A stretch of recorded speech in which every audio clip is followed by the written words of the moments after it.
sí. En realidad es un centro independiente que es considerado como un y yo estudié para necesitar un patrocinador. Lo contacté porque la primera vez que postulé valía el 100% de aplicación. Ahora ya no. No, ahora nada. Ahora no, bueno, mi esposo también.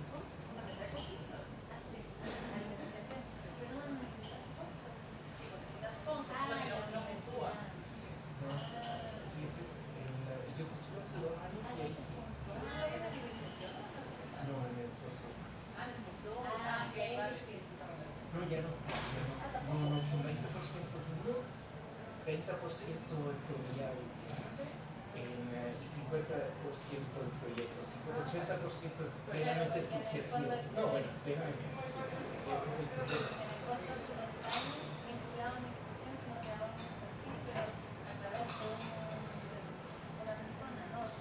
Teóricamente. Ya, pero en teoría no puede ir psicología, también hay que ese, digamos que yo no sabía eso, no encontrar con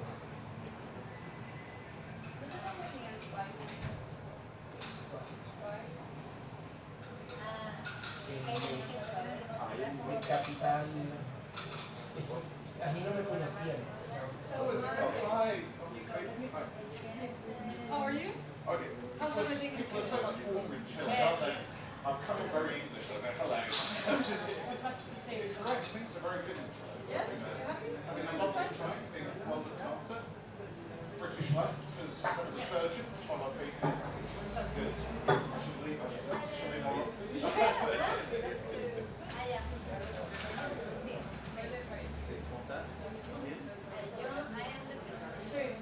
Hello, happy day. I'm just coming from Austria and in Austria. Hi, No, it's like...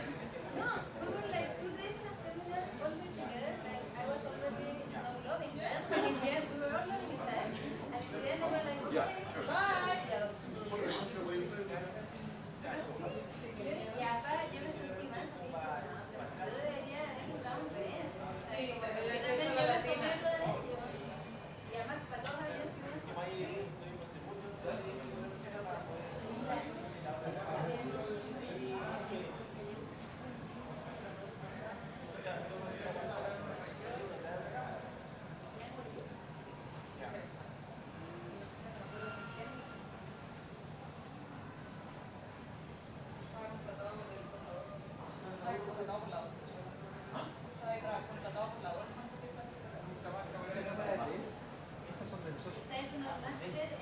O sea, la otra cámara grande.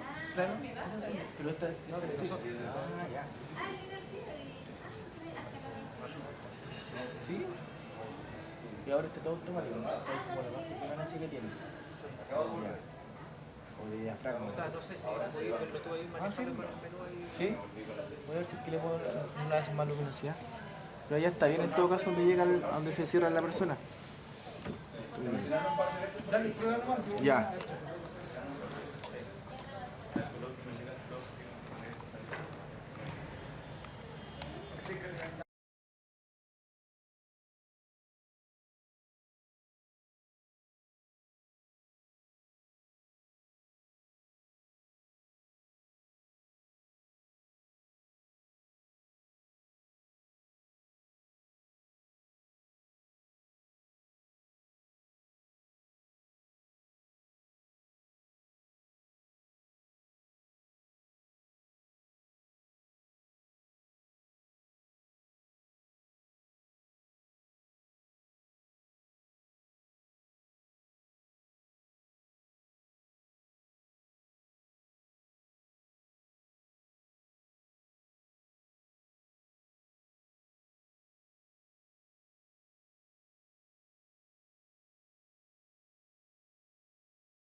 Muy buenas tardes. Primero quiero agradecer a los profesores que han aceptado la invitación para participar en nuestro segundo seminario sobre justicia social e igualitarismo. En especial quiero agradecer la presencia de Martín O'Neill en nuestro seminario, que va a exponer en la segunda parte. El seminario tiene dos partes. En la primera hay 3 exposiciones a cargo de los profesores Daniel Leve, Agustín Barrolet y Cristian Timmerman. Luego hay un café y posteriormente está la exposición de Martín O'Neill sobre justicia social y predistribución, y va a tener el comentario crítico de la profesora Rocío Lorca y Olof Page. Entonces, contarles brevemente en qué consiste este seminario. Nicole Selemé y yo el año pasado organizamos el primer seminario sobre justicia social, en el que participaron la profesora Paula Casal y Andrew Williams, y decidimos este año, a propósito de la visita del profesor O'Neill, continuar con este seminario y tratar de instalar este seminario como un evento social anual, y hasta ahora ha resultado todo muy bien. Entonces, en nuestra pequeña pyme filosófica, que esperemos que siga creciendo. Entonces, le damos la palabra a Daniel Leve, que va a exponer sobre igualitarismo e inmigración. Daniel es doctor en filosofía por la Universidad de Tübingen, es profesor titular de filosofía política de la Escuela de Gobierno de la Universidad Adolfo Ibáñez en Santiago, y también es miembro del núcleo Milenio, Modelos, Crisis, y del Centro de Investigación en Teoría Política y Social de la Universidad Adolfo Ibáñez. Daniel, por favor. Gracias. ¿Te puedo pasar Sí. esta barrera tecnológica?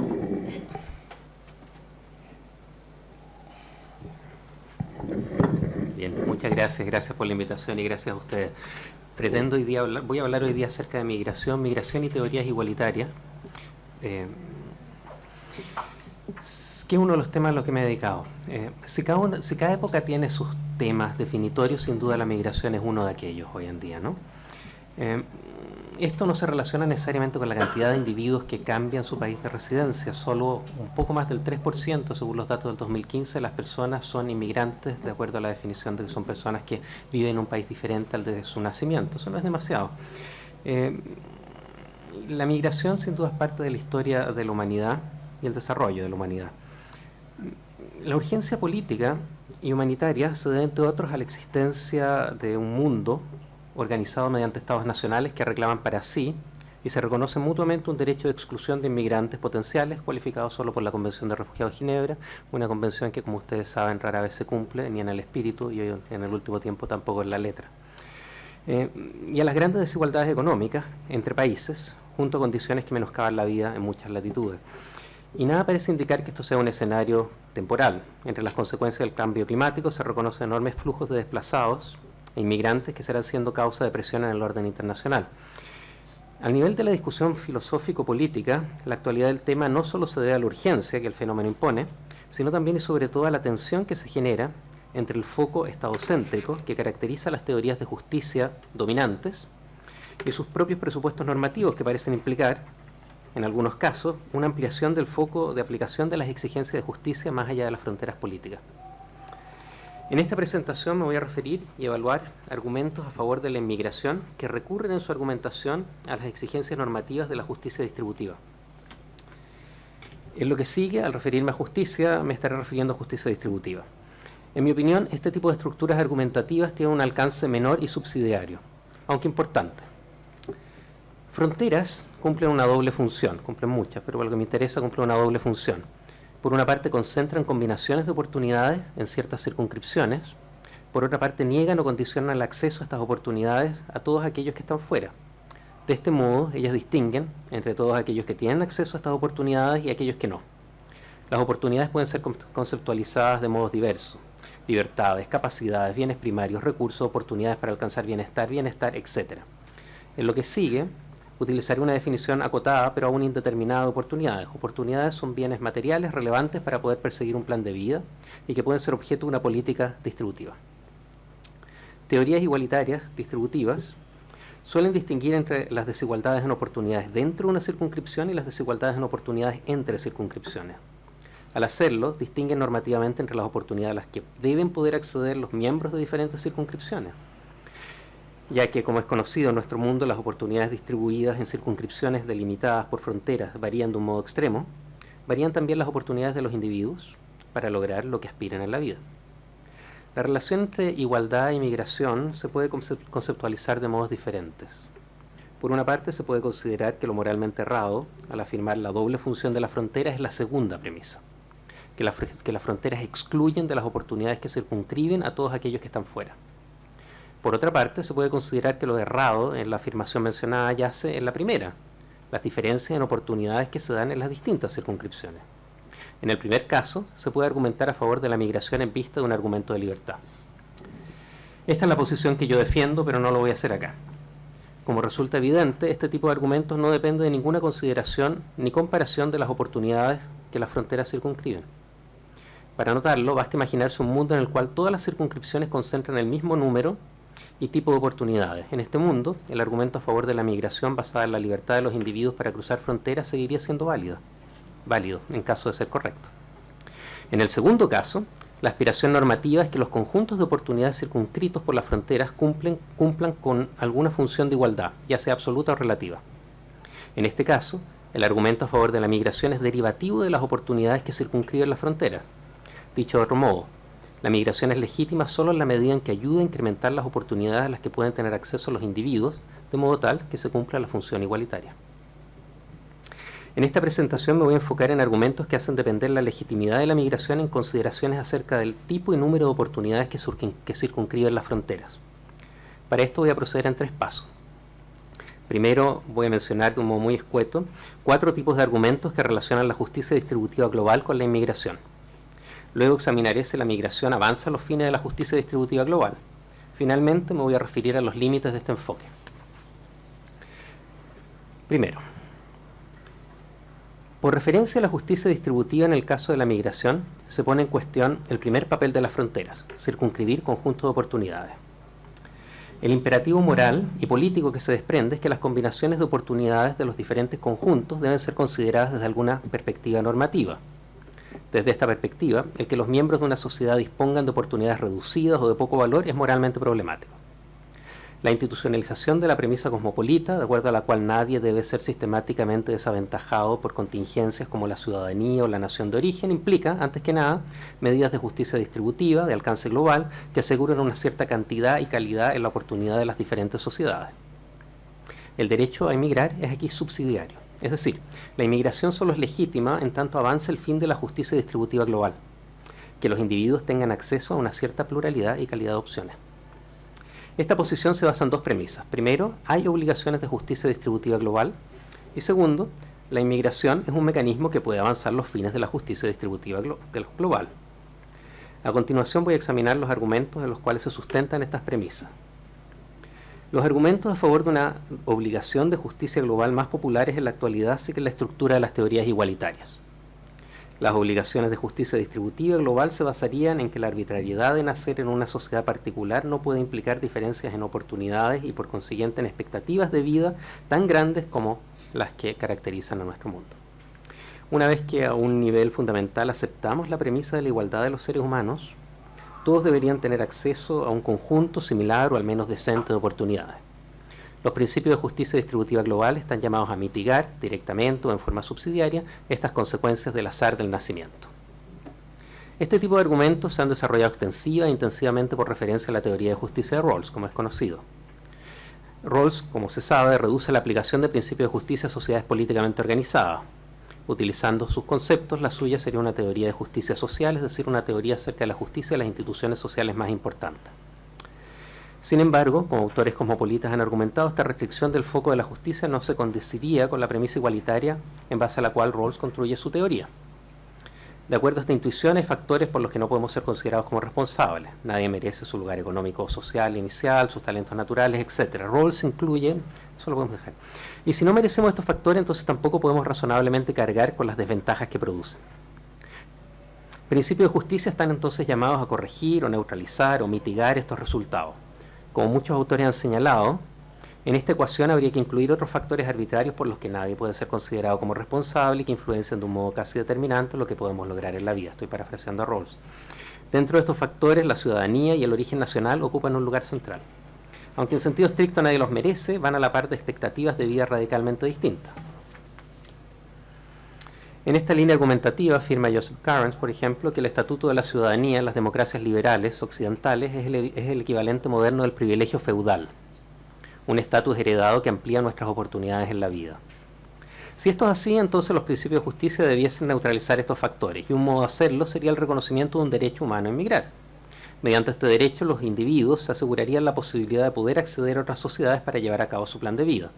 De este modo se podrían neutralizar los efectos devastadores de la lotería. Otros argumentos se relacionan la justicia distributiva global con obligaciones de compensación. Como ha señalado, por ejemplo, Pogue, la organización del contexto internacional produce externalidades que influyen de un modo importante en el desarrollo económico de las naciones. Las causas que explican el fracaso de algunas naciones en la determinación de medidas políticas y económicas acertadas no se relacionan exclusivamente con factores internos como corrupción, incapacidad, cultura política, una tesis que sostiene entre muchos otros John Rawls. Si bien estos factores juegan un papel central para explicar la pobreza de algunas naciones, hay que atender también a las consecuencias de otros factores con un carácter global en las políticas nacionales, como por ejemplo las prácticas comerciales, los patrones de consumo de las naciones ricas, el derecho internacional, leyes de patente, etc. De este modo, de estas consideraciones acerca de la responsabilidad por los efectos de un sistema internacional que favorece a algunos más que a otros, se desprenderían obligaciones de justicia distributiva global. Directamente relacionado con el argumento anterior, habría también responsabilidades compensatorias que se retrotraen a la historia. Estos son los argumentos de Benjamin, por ejemplo. Las circunstancias en las cuales los pueblos toman sus decisiones están influenciadas por factores como, por ejemplo, los procesos de colonización y sus consecuencias, etcétera, etcétera. Estas son informaciones relevantes para determinar qué es lo que se debe a determinadas naciones y también para determinar quién es el deudor. Un tercer tipo de argumento de corte naturalista, muy populares en la actualidad, recurre a las teorías de la posesión común de la tierra y desde esta deriva obligaciones de justicia distributiva global. En la actualidad, Matthias Riese ha defendido vigorosamente esta idea. En un cierto sentido, el ciudadano del mundo, al que se suele apelar en las teorías cosmopolitas de justicia global, se caracteriza aquí como un copropietario de los recursos originales del planeta. De la posesión común de la tierra se seguirían exigencias de justicia global que aseguren la satisfacción de necesidades básicas. La legitimidad de las convenciones de propiedad vigentes dependen entonces del cumplimiento de esta restricción. Así, estas convenciones deben, primero, garantizar a los copropietarios la oportunidad para utilizar los recursos originales de la tierra para satisfacer sus necesidades básicas, y segundo, o garantizar la oportunidad para satisfacer necesidades básicas de otros modos. Esta es una exigencia de justicia. En el caso de la inmigración hay que diferenciar dos situaciones. En el primero, las necesidades básicas de algunos copropietarios no son satisfechas. En la segunda sí lo son. La teoría de justicia global de Ruiz aspira a que las necesidades básicas de los copropietarios sean satisfechas allí donde se encuentren. Por lo tanto, la demanda de justicia efectiva en casos de no satisfacción de necesidades básicas no es primeramente una restricción a la potestad de los estados para excluir inmigrantes, que aspiran a ingresar para satisfacer sus necesidades básicas mediante los recursos originales comunes, sino que es una demanda para que se garantice la oportunidad de satisfacer necesidades básicas en el lugar en que se encuentren los copropietarios. Sin embargo, es fácil notar que si esto no es posible, puede surgir una demanda legítima expresada en términos de justicia para que no se excluya a los inmigrantes con necesidades básicas insatisfechas. Este puede ser el caso, por ejemplo, de los habitantes de las islas destinadas a desaparecer producto del aumento del nivel del mar, que trae consigo el calentamiento global. Pero también podría ser el caso de copropietarios con necesidades básicas insatisfechas, pero que no pueden ser satisfechas en sus países de origen, tales como refugiados. En este tipo de casos acotados, la teoría sí podría tener un rendimiento positivo con respecto a la inmigración. Un cuarto argumento a favor de obligaciones distributivas de alcance global tiene un carácter moral, difícil de determinar. La obligación de mitigar la pobreza no es, en todos los casos, una obligación estrictamente de justicia y responsabilidad. Tampoco es simplemente una obligación supererogatoria o de caridad. De lo que se trata sería de algo así como una obligación moral de carácter humanitario. De acuerdo a Singer, si podemos evitar que se produzca algo moralmente malo sin sacrificar nada comparable, estamos obligados a hacerlo. Por ejemplo, si podemos salvar a un niño desconocido ahogándose en una pileta, incluso sin ser responsables de que el niño se encuentre en esta situación, al costo de estropear nuestros zapatos, estamos moralmente obligados a hacerlo. Por paridad de razonamiento, si podemos aliviar la pobreza que mata, como señala Singer, mediante donaciones, estamos moralmente obligados a hacerlo, independientemente de la ubicación geográfica o de la nacionalidad de los afectados. De esto se desprende, en determinados casos, un derecho a inmigrar. La totalidad de estos argumentos a favor de la justicia global es difícilmente descartable. Aunque no estemos de acuerdo con las consecuencias institucionales que el reconocimiento de su fuerza vinculante traería consigo, es poco convincente argumentar que este tipo de obligaciones no exista. Si no nos convence el primer argumento, que recurre a la igualdad y por tanto a la justicia como neutralizadora de los efectos de la fortuna, porque, por ejemplo, no consideramos que todas las diferencias que se retrotraen a la fortuna son moralmente relevantes, todavía sigue siendo válido el segundo, que se basa en consideraciones sobre responsabilidad y compensación. Y aunque no estemos de acuerdo ni con el primero ni con el segundo, todavía queda el tercer tipo, que se basa en la posesión común de la tierra como idea regulativa de la que se desprende un derecho a subsistencia de los copropietarios. Y si no nos convence esta teoría, que dicho sea tiene dificultades importantes, todavía quedan las consideraciones de responsabilidad moral del cuarto argumento. Segundo punto. ¿Avanza la migración los fines de la justicia distributiva? Examinemos ahora la segunda premisa, de acuerdo a la cual la inmigración es un mecanismo efectivo para alcanzar los fines de la justicia distributiva global. Se han desarrollado variadas estrategias para dar cuenta de nuestras obligaciones de justicia global.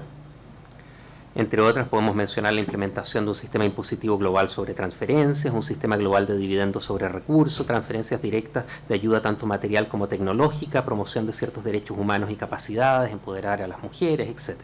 La migración sería un mecanismo más. A favor de la efectividad de la migración por sobre la de la ayuda material directa parecen hablar una serie de argumentos. Primero, demasiado a menudo la ayuda material o buena parte de esta se pierde en administración ineficiente, proyectos mal diseñados y élites corruptas. Por su parte, las oportunidades de la migración solo están disponibles para todos aquellos que toman ventaja de esta. Además, las remesas que las suelen acompañar implican asistencia directa y controlada, y sus efectos positivos no solo alcanzan a los receptores directos, de las remesas, sino que en la economía nacional como un todo. Segundo, a diferencia de la justicia distributiva global, ya que se trata de una respuesta colectiva a la pobreza mundial, la inmigración no implica una carga en algunos individuos por sobre otros, los más ricos, sino que distribuye esta carga entre las diferentes sociedades. Si además consideramos que la inmigración suele ser un motor de desarrollo económico, este modo de hacer frente a la pobreza global iría acompañado de réditos positivos totales en las sociedades receptoras, a diferencia de las transferencias económicas que repercutirían como costos para las sociedades contribuyentes.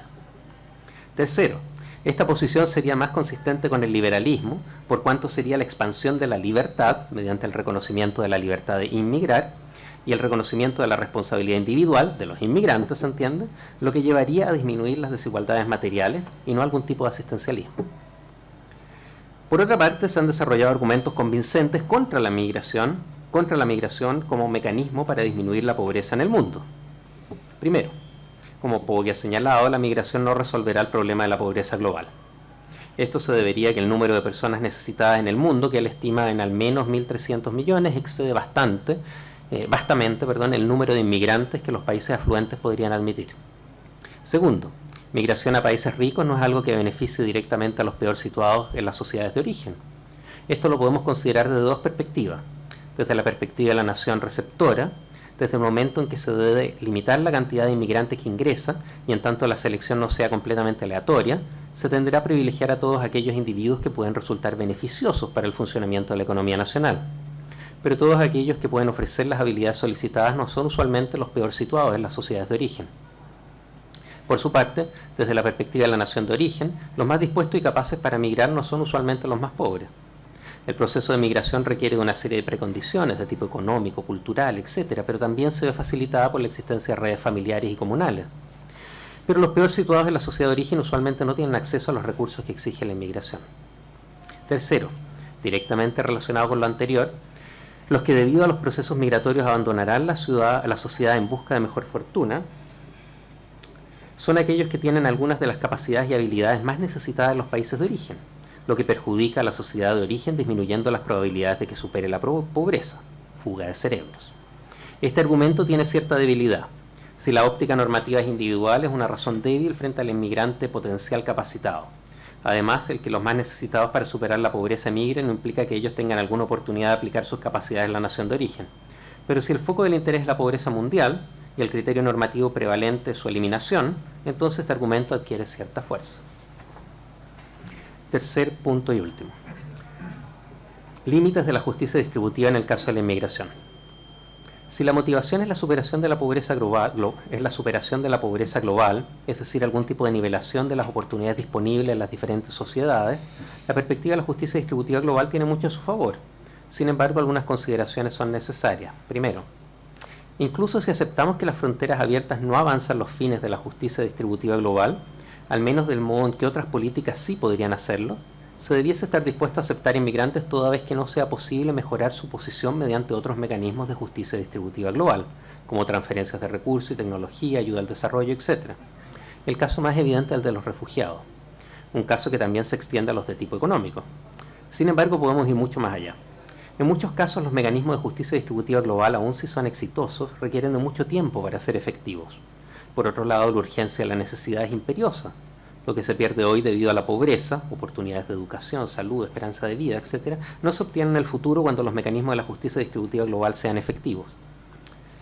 En ese futuro promisorio, los necesitados de hoy estarán muertos. Por lo tanto, aunque no sostengamos un derecho a la inmigración, si lo que guía nuestro actuar son los individuos y sus derechos, y no la maximización de una agregación de derechos satisfechos, mucho parece hablar a favor de no imposibilitar la migración hoy de todos aquellos que lo requieren para escapar de situaciones de pobreza. Segundo, en muchos casos, la defensa de la justicia distributiva global, en vez de la apertura de las fronteras, en razón de algún argumento de libertad, deja una sensación ambivalente. Este es sobre todo, aunque no exclusivamente, el caso de autores que argumentan a su favor desde posiciones que podemos asociar con el así llamado liberalismo nacional, Kimblica, David Miller, Yael Tamir, etcétera, etcétera, McCormick, etcétera. Por una parte, se reconoce la legitimidad de algún tipo de demanda de justicia distributiva global, y por lo mismo se reconoce que la pobreza extrema de algunas geografías puede ser una razón para recibir inmigrantes con ese origen en sociedades liberales. Este es el caso, por ejemplo, de David Miller en su crítica al derecho a movilidad sin fronteras. Por otra parte, la conclusión que se obtiene de las premisas mencionadas es que para legítimamente poder negar el ingreso a todos aquellos individuos necesitados, tenemos que cumplir nuestras obligaciones de justicia distributiva global. Es decir, el control de las fronteras se compra con la billetera. Por una parte, esta es una posición en muchos sentidos loable. Ella ciertamente reconoce y quiere hacer efectivas las obligaciones de justicia global. Por otra parte, la impresión que dejan estas teorías es que, en vista de la amenaza que representa la inmigración para las culturas nacionales, el mal menor es la justicia distributiva global. Tercero, aun cuando los mecanismos de la justicia distributiva global sean efectivos, y de este modo los conjuntos de oportunidades que circunscriben las sociedades políticamente organizadas sean igualadas, es razonable suponer que estos todavía variarán significativamente en cuanto a su cantidad y calidad. Si la teoría de justicia distributiva es suficientarista y por tanto requiere solo un mínimo vinculante para todas las sociedades, esto no es problemático. Pero si la función igualitaria de la teoría de justicia distributiva global que se defiende es más exigente, entonces la consecuencia mencionada puede ser problemática. Un derecho a movilidad libre podría disminuir aún más la desigualdad en tanto pondría, mediante la inmigración, a disposición de los individuos las oportunidades disponibles en otras sociedades.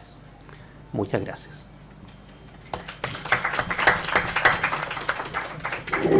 Entonces vamos a dar paso a los demás expositores y al final vamos a dejar un tiempo para las preguntas.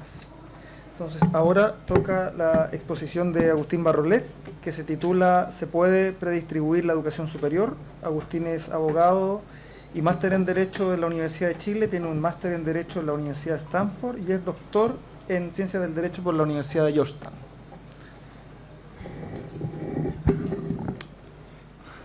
Muchas gracias a todos por venir hoy día y a Nicole y a Pablo por organizar este seminario. Soy profesor del Departamento de Derecho Económico y por tanto me veo en la obligación de hacer una prevención, aunque estoy muy contento y desafiado de presentar aquí hoy día. Justicia y igualitarismo no aparecen normalmente como preocupaciones en mi investigación. Y lo que me salva, aunque no es garantía de nada, es que fui asistente de investigación en Estados Unidos de una profesora a la que le preocupaba muchísimo el derecho al trabajo. Y bueno, ya les contaré de ella. Esto lo estoy diciendo, simplemente no quita que cuando tengo que hablar de estos temas tengo que pedir los papers que se van a hablar en la conferencia, digamos, y ocupar puntos de referencia para estar un poco mejor sintonizado y conectado con lo que vamos a conversar. Hoy día, por razones obvias, elegí los artículos de predistribución del profesor Martin O'Neill, aquí presente, para expandir ideas sobre la regulación de la educación superior. Por eso el título Se puede predistribuir la educación superior. Hoy voy a hacer una defensa de que por su propia naturaleza la educación superior es muy difícil de predistribuir. ¿Qué es predistribuir? Voy a usar la definición de Hacker modificada por O'Neill con las revisiones de Hacker y O'Neill. De acuerdo a estos autores, predistribuir es generar formas distintas a distribuir beneficios financiados con impuestos que distribuyan poder económico o redefinan la propiedad para producir resultados más igualitarios en el intercambio comercial y en el funcionamiento de los mercados. Si los entendí bien, podríamos generalizar predistribución de la siguiente forma. Predistribuir es alterar estructuras para cambiar la distribución de poder y así prevenir activamente el resultado injusto que de otra forma tendría que ser corregida con redistribuciones a destinatarios pasivos. La preposición pre de predistribuir podría hacer pensar que predistribuir funciona antes de la interacción que genera la desigualdad y que redistribuir sería lo que sucede para corregir el resultado. Pero O'Neill nos dejan claro que esto es analíticamente erróneo. La diferencia esencial entre predistribución y redistribución es que la primera puede funcionar en piloto automático y en cambio la segunda requiere siempre de una decisión activa del Estado de intervenir para redistribuir. Creo que el lenguaje de la teoría de juegos se presta bien para refinar aún más la distinción entre ambas cosas. La predistribución apunta a establecer derechos para que los participantes de un juego tengan incentivos para jugar continua y cooperativamente con resultados más equitativos, en vez de jugar juegos consecutivos y no cooperativos en los que el Estado debe entrar como un árbitro a corregir en favor del perdedor o a mitigar permanentemente el resultado de ser perdedor. Solo para ejemplificar de qué estamos hablando, predistribuir es, siguiendo a Miliband y a O'Neill, por ejemplo, darle a los trabajadores más poder en la dirección de la empresa para que logren por sí mismos salarios más justos, y redistribuir sería crear regulaciones protectoras de los trabajadores como el salario mínimo. Por supuesto, uno puede preguntarse inmediatamente si defender la predistribución no es un proyecto enteramente utópico, porque dado que predistribuir requiere más fuerza que redistribuir. Entiendo que lo que busca el profesor O'Neill en el desarrollo del concepto es reencantar a la centroizquierda, digamos, y en ese sentido mi objeción no aplica. Pero también entiendo que todos los proyectos políticos requieren una dosis de realismo y si la redistribución cuesta, la predistribución debería costar aún más.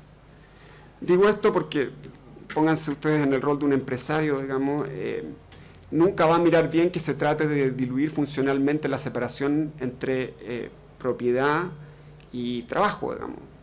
O sea, los empresarios pueden aceptar restricciones mínimas, salarios mínimos que los obligan a negociar salarios, pero derechamente incorporar a alguien en la propiedad, en el control total de la empresa, digamos, es un mundo de diferencia y ellos por supuesto lo saben.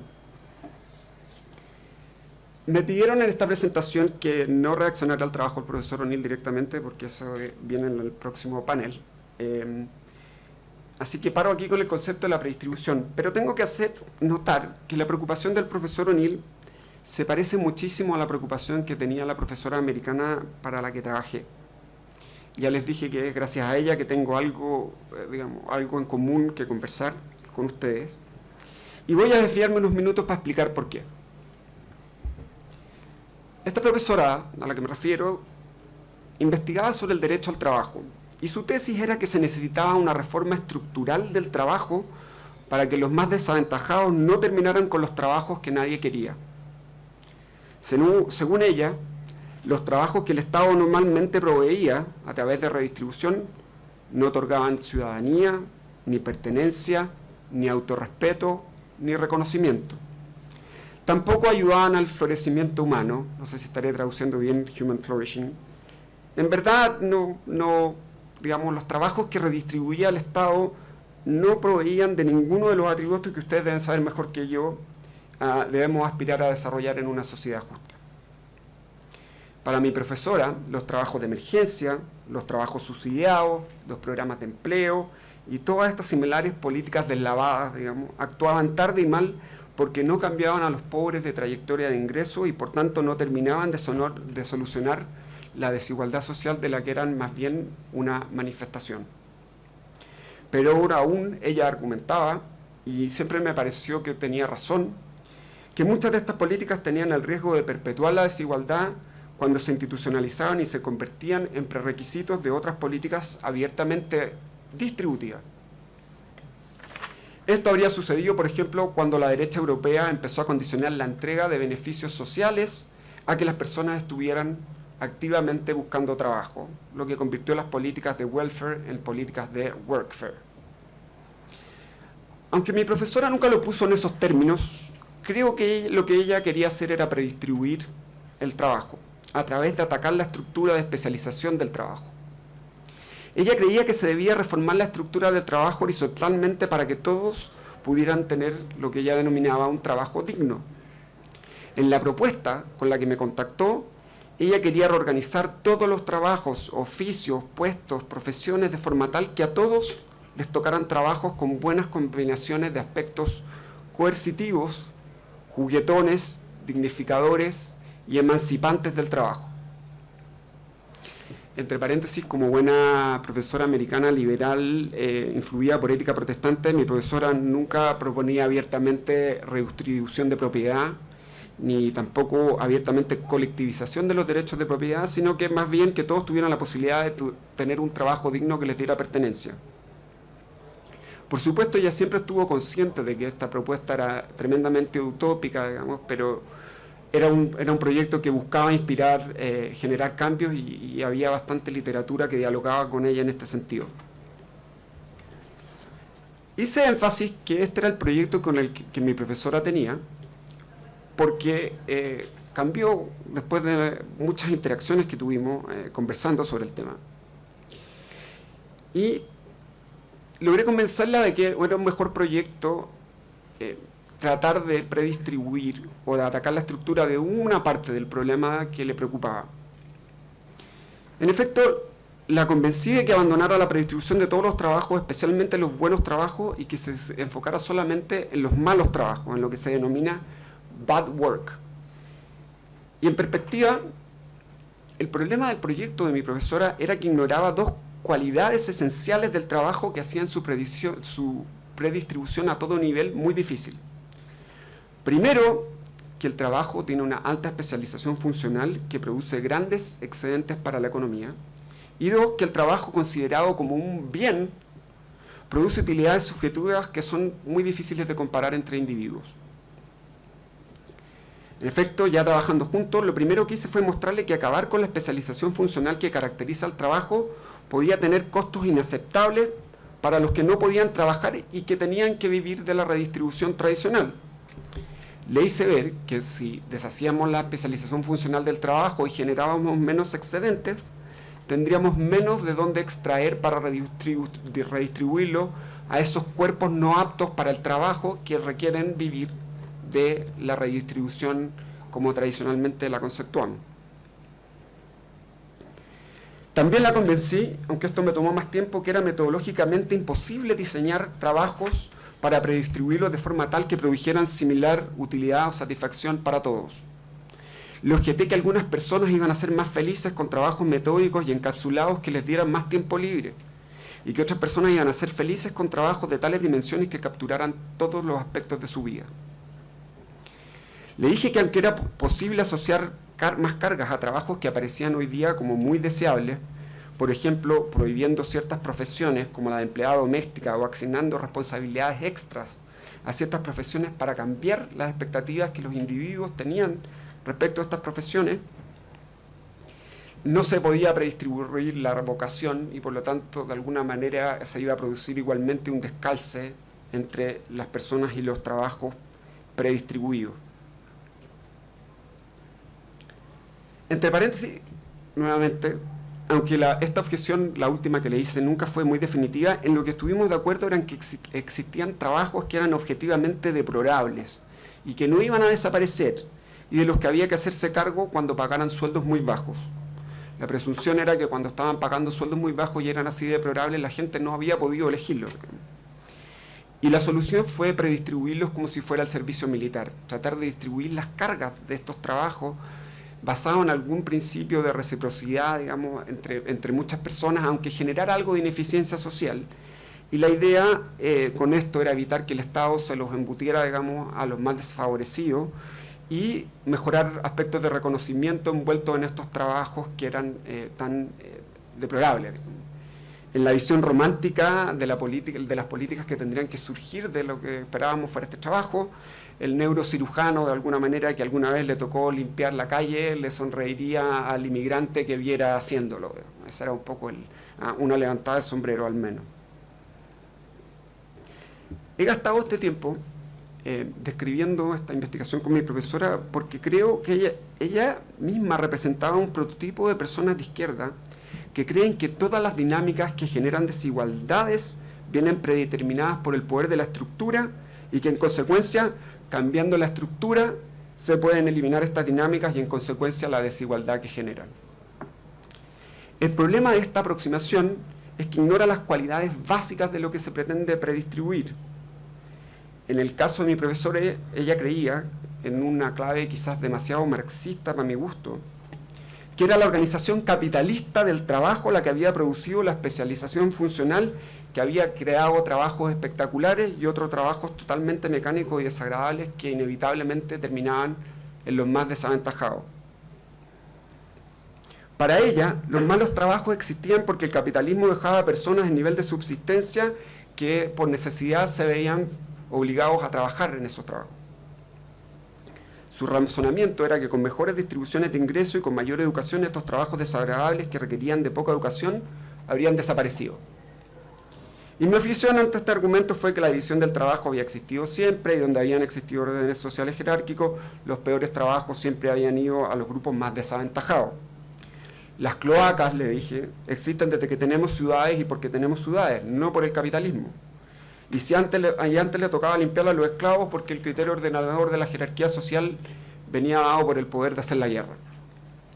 Hoy este criterio ordenador viene dado por la riqueza. Y aunque podemos culpar al capitalismo de la mala distribución de la riqueza, no podemos culparlo, como lo hacía mi profesora, de que existan alcantarillas o de que exista neurocirugía. Tampoco podemos culpar al capitalismo de que el neurocirujano esté feliz realizado con su trabajo. Por eso fue que terminamos trabajando este proyecto que era, digamos, de menor escala y más modesto, pero yo creo conceptualmente mucho más riguroso que el original.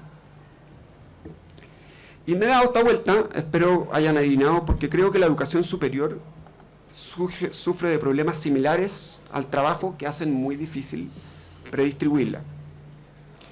Con predistribución de la educación superior, me refiero a otorgar derechos que le permitan a los más desaventajados acceder a la educación superior masiva y salir de ella aspirando a sueldos similares a los de la élite que se educa en ella. Las características que creo que tiene la educación superior que la hacen muy difícil de predistribuir son, primero, que existe gran especialización y diferenciación en los estudios superiores que no solo son continuaciones de trayectorias educacionales exitosas que habría que modificar antes de la educación superior, sino que además siempre pueden expandirse hacia arriba, hacia más estudios, más credenciales, más calidad. Segundo, aspecto envuelto en la educación superior, creo que es que por razones vocacionales no todas las personas se realizan con las mismas combinaciones de riqueza y de trabajo. Por estas razones propias, creo que tratar de predistribuirla cambiando su estructura para mejorar la desigualdad puede terminar frustrando a quienes enarbolen este proyecto. Y voy a explicar en 5 minutos cómo veo un problema que, dicho sea de paso, no reconozco tanto como propio. Quizá lo primero es romper la idea de que mayor educación equivale a mayor igualdad. Mucha gente está empeñada en una reforma de la educación superior con la misma idea que tenía mi profesora respecto del trabajo. La creencia es que si se predistribuye la educación superior o se modifica la estructura respecto de cómo ésta se distribuye, se eliminarán los privilegios que han tenido hasta ahora una élite históricamente favorecida. De acuerdo a esta visión, la distribución de la educación superior, si bien no sería una conspiración capitalista, y hago ver que para un capitalista le conviene que haya mucha más gente preparada para hacerla competir, digamos, sí existiría una conspiración, digamos, estructural para mantener la élite y preservar sus privilegios. Y para esta persona, entonces, la existencia de correlación entre nivel educacional y riqueza implica causalidad. ¿Y qué tan cierto es todo esto? Partamos por lo fácil. Respecto del ingreso, la cosa es cada vez menos clara. La rentabilidad de estudiar hasta cierto nivel de educación baja en la medida que más personas estudian hasta ese mismo nivel. Esto obliga al que quiera aumentar su ingreso, digamos, a diferenciándose, a subir al nivel siguiente. Por eso tenemos lo que se denomina inflación de título. Por otro lado, el que el acceso a la educación superior haya sido un ticket a la élite cuando en Chile estudiaba el 8% de la cohorte relevante, no significa que vaya a seguirlo siendo cuando estudia el 35% o el 50% de la cohorte relevante. No puede haber una élite del 50% de la población, eso no calza con la definición. La relevancia de la estructura para efectos de mejorar la igualdad a través de la educación superior ha sido, la irrelevancia de la estructura para efectos de mejorar la igualdad a través de la educación superior ha sido bien desarrollada por los sociólogos de la educación que han podido teorizar por qué la ley de hierro de las élites no se rompe. En efecto, hasta hace 15 o 20 años atrás se creía que las carreras buenas se abrían a personas que no pertenecían a la élite cuando éstas se saturaban de élite. Una especie de teoría del chorreo. Esta teoría se llamaba Maximally Maintained Inequality, o desigualdad mantenida al máximo, porque la educación superior solo podía empezar a producir igualdad por rebalse. Pero esta concepción se vio rápidamente superada por una nueva teoría que describe mejor lo que sucede y que distingue entre cantidad y calidad. De acuerdo a esta teoría, las élites siempre buscarán diferenciarse cuantitativamente ahí donde exista la posibilidad. Pero cuando esta posibilidad se acabe, por ejemplo, por una reforma que da acceso irrestricto a la educación superior, empezarán a diferenciarse cualitativamente, y aquí es donde es imposible poner atajo en la educación superior. Por su naturaleza, siempre puede haber una educación superior mejor que te dé más posibilidades y te permita optar a mejores ingresos. A esta teoría de los sociólogos se le llama Effectively Maintained Inequality, o desigualdad efectivamente mantenida. Precisamente porque se mantiene a pesar de los cambios en la estructura que afectan aspectos cuantitativos. Y se los ejemplifico de la siguiente forma. Si mañana dejáramos entrar a esta facultad 4.000 estudiantes en vez de 400, sería mucho más valioso ser mi ayudante o ser ayudante de Pablo, o en verdad ser ayudante de cualquier profesor. Les puedo dar una tarea para la casa, de hecho. Esta escuela actualmente es de élite. Tiene el 55% de alumnos de colegios particulares pagados, como 30 y tanto por ciento de particular subvencionado, bajo el 15% creo de colegios públicos.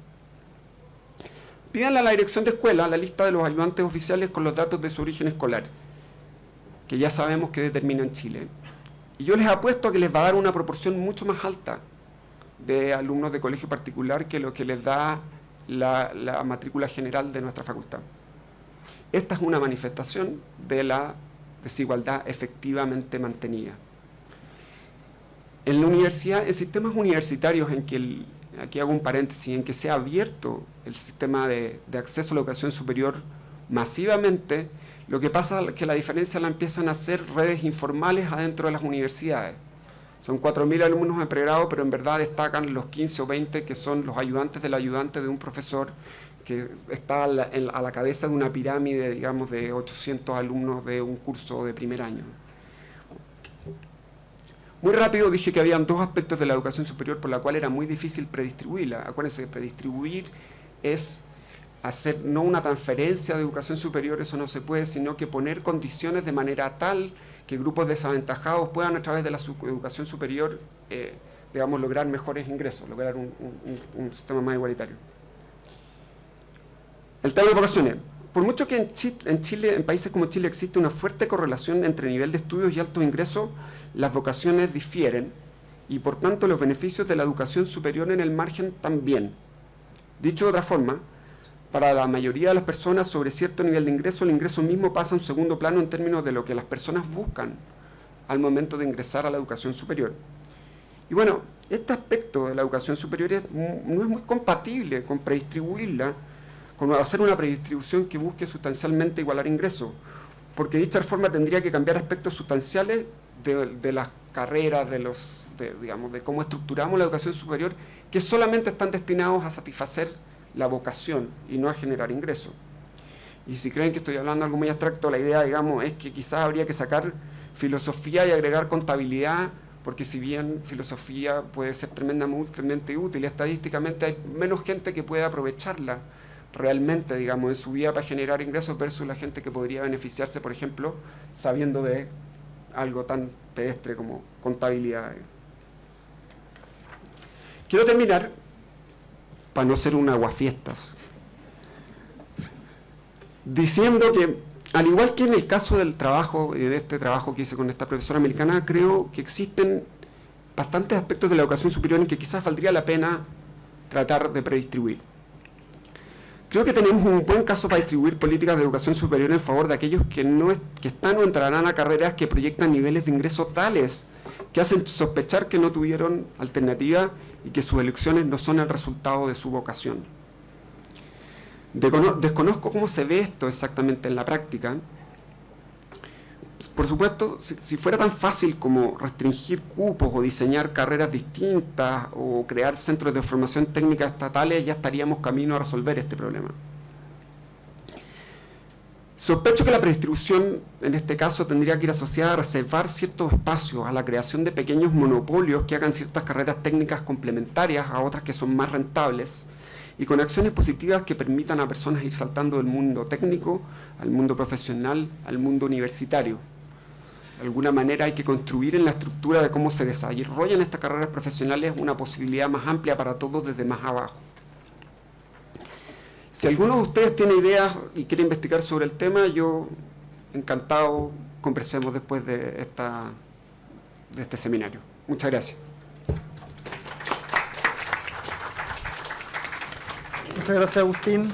Le vamos a dar entonces ahora la palabra a Cristian. Cristian nos va a presentar una comunicación cuyo título es Innovación Agrícola y sus 5 dimensiones de justicia social. Cristian estudió Filosofía y Ciencias Políticas en Múnich y tiene estancias postdoctorales en la Ciudad de México y en Bir Shiva. Actualmente es investigador postdoctoral en la Universidad de Chile y sus áreas de especialización son la ética agraria, la justicia global y la propiedad intelectual.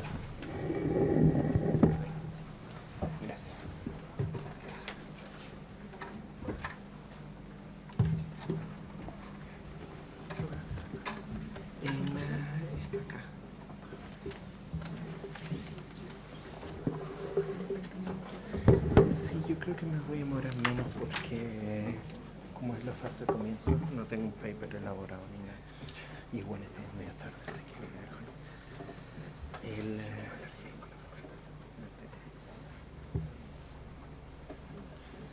Bueno, ese es mi agua, ¿cierto? Sí, sí. Creo que te la acabo de contar. Sí, ya, gracias. Hola, bueno, sí, esta es la primera presentación acá en Chile, después de una ausencia de casi 2 décadas, más o menos. Estoy empezando un proyecto de postdoc y la idea es escribir un libro con el título. Y estoy trabajando en el Centro de Interdisciplinario de Estudios en Bioética y en el Instituto de Estudios Internacionales. Esto es parte de un proyecto de 3 años, en realidad, que tengo en 3 artículos más pequeños y el libro sobre innovación en la agricultura y sus 5 dimensiones: justicia social. Este es más o menos también el esquema de la presentación que voy a presentar brevemente de qué se va a tratar. Para la agricultura, como se sabe ya, especialmente con el cambio climático, con la cantidad de personas que están viviendo en la Tierra, hay grandes problemas globales. El primero es la malnutrición, que el hambre, así tal como depende de la definición, afecta a entre 700 millones de personas y un poco más de 1.000 millones de personas. Después también está el problema de la malnutrición, que es mucho más amplio, la falta de vitaminas y minerales. El problema de la obesidad, que en algunos países está o a nivel global está casi afectando igual a la gente que el hambre, claro, con otros efectos.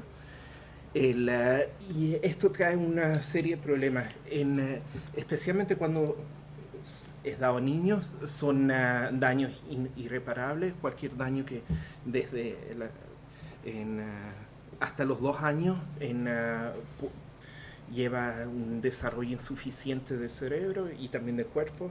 Esto puede ser que las personas terminen de menor tamaño, o algunos minerales uno puede perder hasta 20 puntos de coeficiente intelectual.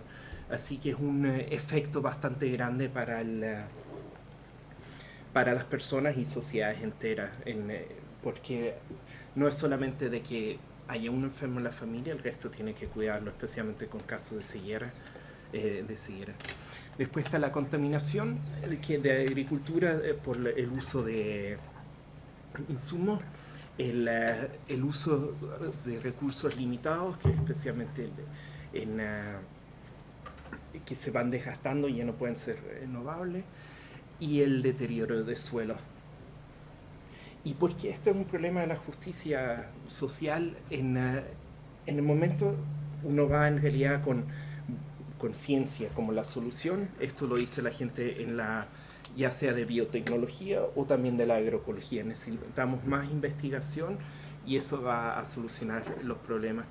Pero ya sabemos hace un buen tiempo, especialmente del trabajo de Amartya Sen de los años 80, de que el hambre no es solamente un problema científico, sino uno social también. Quiere nuevas políticas y que analicen los diferentes problemas de justicia social.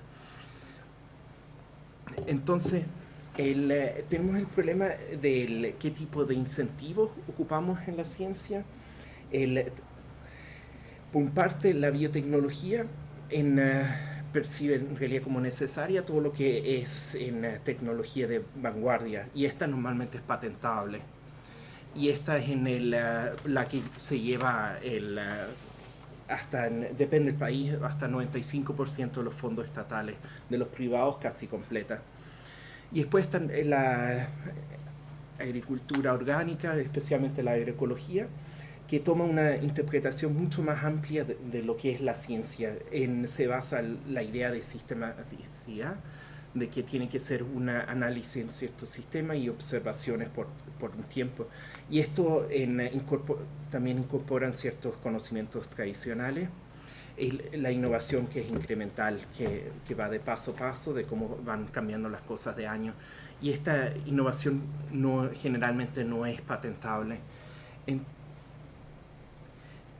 El tipo, digamos, los prerequisitos para la propiedad intelectual es de que sea novedosa, de que eso significa que nunca haya sido publicada, en que sea trivial para expertos a nivel mundial, de que si alguien lo saca que lo saca acá en esta universidad o lo saca en Harvard, da lo mismo, vale el nivel más alto. Que tenga una aplicación industrial, eso significa que sea homogénea y replicable, y hay que pagar cuotas iniciales de mantenimiento, asesoría legal y traducciones, que es difícil sacar una patente bajo los $25,000 para empezar. Y así un pequeño ejemplo, porque normalmente uno piensa en patentes, Monsanto y el mal, pero también muchas innovaciones para ciudades, ¿cómo se llama? En esto de crecer alimentos en las ciudades. También hay mucha innovación patentable, y esto sí, especialmente con la urbanización, puede tener ventajas gigantes para la sustentabilidad y también para la calidad de comida que puedes ofrecer en las ciudades, y también para trabajo en las ciudades. Y en el cambio, la innovación no patentable es esta innovación más lenta, incremental, de conocimientos tradicionales en lugar, la recuperación de conocimientos, especialmente en agroecología, que va la gente a los campos y ve cómo trabajar con campesinos que han ocupado técnicas por varios cientos o miles de años. Y también necesita cierta innovación heterogénea. Las semillas, en realidad, especialmente las de polinización abierta, tienen cierta variedad siempre, y por eso que no son patentables. Y tampoco no hay muchos incentivos para evaluar la eficacia en realidad de métodos tradicionales, que especialmente, no solo en la agricultura es un problema, pero especialmente en la medicina, ahora con todos estos escándalos que han habido en homeopatía, uno de los grandes problemas es que no hay dinero para evaluar qué en tratamiento de hierbas es eficiente y no. Y algo parecido pasa en realidad en la agricultura, que también tiene muchas innovaciones que simplemente no saben qué tan útiles son. Y por ejemplo acá el ejemplo de un campo en realidad con agroecología, con más diversidad, pero también con cierto componente de innovación que plantas son compatibles con las otras. Entonces la hipótesis grande en realidad el libro, que es el uso de incentivos de propiedad intelectual en un mundo con extrema desigualdad, trae una serie de problemas para la justicia social.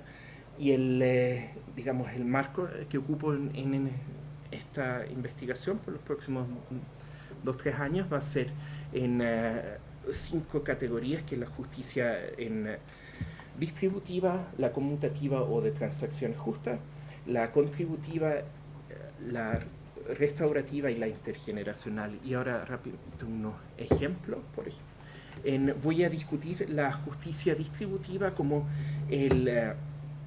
que los científicos deberían dedicar su atención a una cierta proporcionalidad a la magnitud del problema.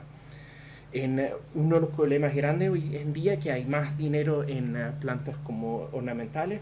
Acá puse el ejemplo de las rosas, cuánto dinero hay ahí metido, o algo que realmente están alimentando un gran porcentaje de la población. Acá el ejemplo de la yuca o la cazaba, mandioca, no sé, depende del país o la región que uno crece. Que sí es un alimento en realidad para la región tropical, que apenas tiene dinero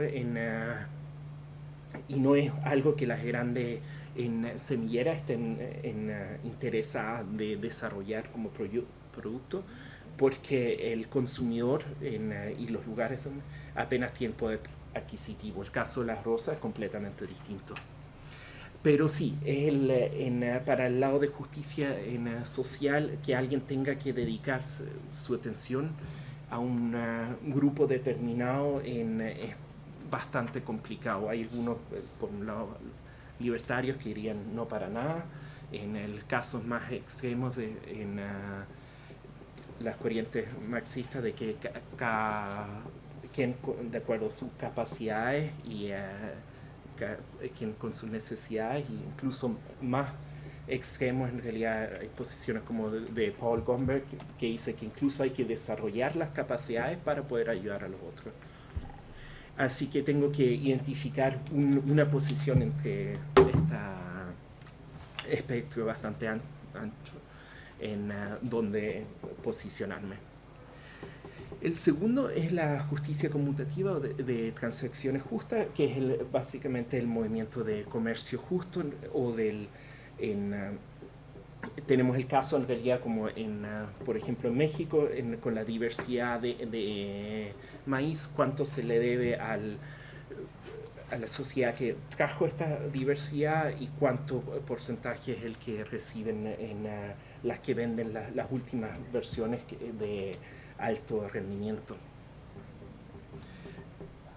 El tercer elemento es la justicia contributiva, y acá digamos que este es el lado más fuerte que también el que desarrollé durante el doctorado, que es el derecho a participar en ciencia. Este es hay dos autores grandes, el que mencioné, a Paul Gomberg y a Andrew Sayer, que hablan de un derecho en realidad de poder contribuir a la sociedad, y esto se parte también en algunas ideas que mencionó Agustín en realidad, de que de acuerdo a dónde uno crece y todo eso, va mucho en realidad la posición lo que uno puede contribuir de vuelta a la sociedad, cuántas en educación uno tuvo, pero también el sistema que los modelos en realidad de innovación y de participación a ciencia están hechos. El caso en realidad que debemos conocer todos acá es el acceso a revistas académicas, con algunas, esta universidad está en un rango intermedio, que faltan muchas revistas donde no hay acceso, pero también tenemos acceso a bastantes. Hay casos más extremos que básicamente tienen que pedir cada artículo, y eso obviamente que impide la capacidad de científico participar y después hay otras ya sea de etiqueta, ya sea del nivel de inglés, o qué tan aceptable es presentar algo con alguna falta. Y el marco en realidad que trato de desarrollar es justificar este tipo de derecho y su forma en realidad que afecta el sistema de innovación en la agricultura. Y ahora, como el cuarto es el caso que todavía tengo muy poco claro, es el de justicia restaurativa, y quiero partir por la idea que cualquier proyecto colaborativo es bastante normal en realidad que en el proceso se hagan errores, ya sean en realidad bastante un mal entendimiento en el consentimiento, ya sean casos más fuertes como el plagio o la piratería, pero debería incorporar un sistema para tratar de esto y restablecer una cierta armonía, porque especialmente en la innovación en la agricultura uno necesita digamos, unas buenas relaciones entre los diferentes países, y que todos tengan la idea de que esta es un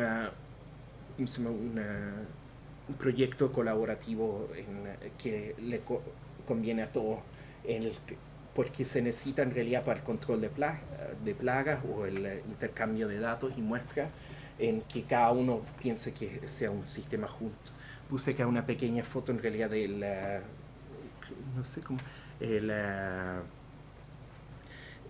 este hongo que le da a las papas, por ejemplo, y claro, si tienes si esto aparece en un país como bueno, como Chile en realidad, de que tenga la confianza de poder informar a los países vecinos y llegar a un buen acuerdo de cómo intercambiar datos, de cómo intercambiar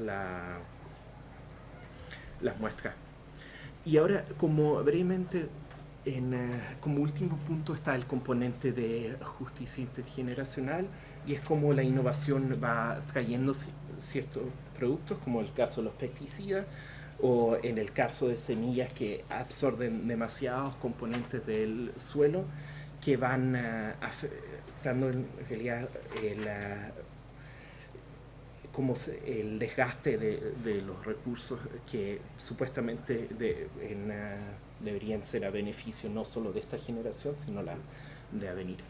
Y bueno, esto es brevemente una exposición de lo que estaré trabajando los próximos 3 años, y así que si a alguien le interesa el tema, también bienvenido a la discusión.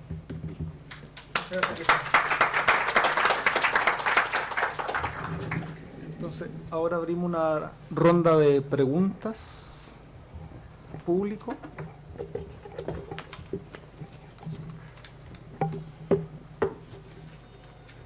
¿Preguntas? Javier, por favor. Sí, a vos, sí. Sí, tu pregunta para el profesor Agustín. Si puede, un poco más fuerte. Préstame un lápiz. Yo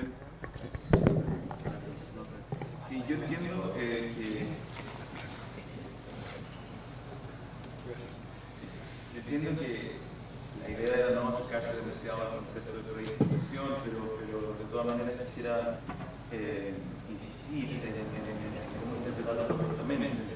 Además, se está sacando la presentación del socialismo, podemos empezar a mirar esta semana cerca. La pregunta es, ¿hasta qué punto yo entiendo la idea de hacer el trabajo y atención con la aquí era mostrar que predistribuir no resuelve el problema central de la justicia distributiva, porque realmente siempre pretende distanciarse de aquellos que acceden a pasos de trabajo o evaluación, especificando más, accediendo a pasos de mayores especializaciones. Siempre se pretende esa distancia entre la élite y aquel que simplemente puede acceder a la forma de la distribución de la ley de institución, o sea, de la institución previa.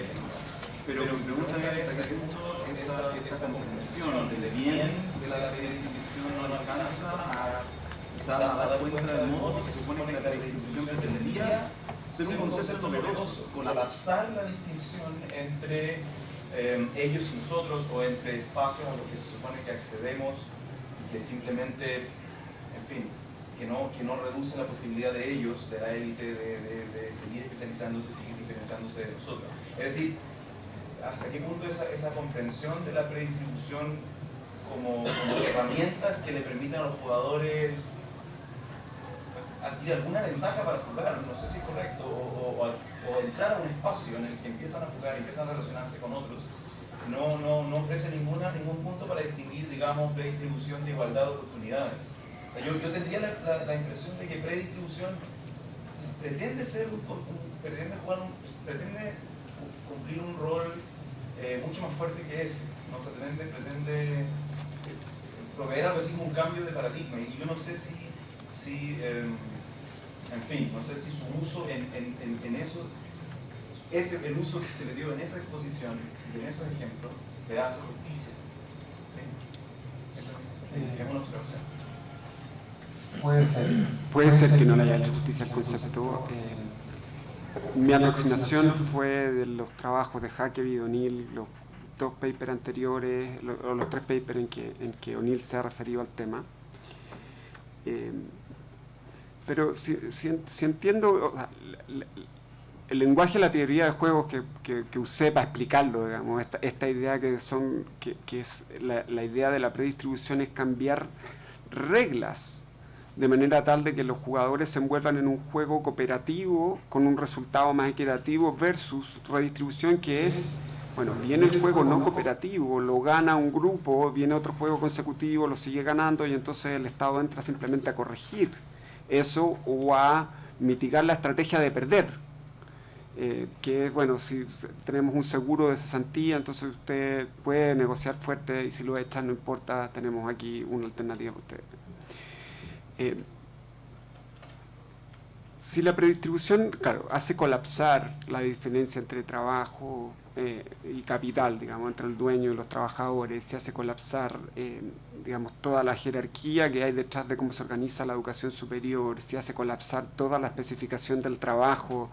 Bueno, claro, sería un cambio de paradigma absoluto, pero es muy difícil, digamos, es muy difícil de hacer porque la manera en que el problema que tiene el trabajo, que tiene la educación superior es que son relativamente insondables, y como son insondables, quizás tendría algún sentido pensar en predistribuirlos donde parte, digamos, o donde empieza, quizás, digamos, donde efectivamente uno puede hacer que los juegos se vuelvan cooperativos en el tiempo y no haya que estar realmente interviniéndolos con una voluntad estatal, que en estos otros, digamos, en estos otros aspectos en que, como te digo, por la propia naturaleza de lo que se está tratando de predistribuir, independiente que nosotros no lo queramos, va a haber un espacio para que la élite se replique o para que los trabajadores se sigan especializando y obtengan una ventaja, digamos. Eso no lo alcanzas a resolver con una predistribución. No veo cómo, digamos, se puede, digamos, el concepto de predistribución puede cambiar eso.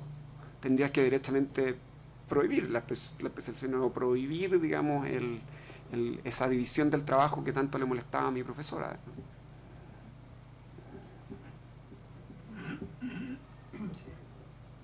Martín, prosigue. Another question for Justin. I'm not sure I fully, well no, I am sure. I was going to say I'm not sure I fully followed, but that's not true. I am sure that I didn't fully follow. But so am I right that the core of your worry is that it's because of the kind of positional nature of higher education, the kind of benefits that it gets, that people derive from it in terms of effects on the labour market that are often to do just with inequalities of educational attainment rather than absolute amounts. That because of that,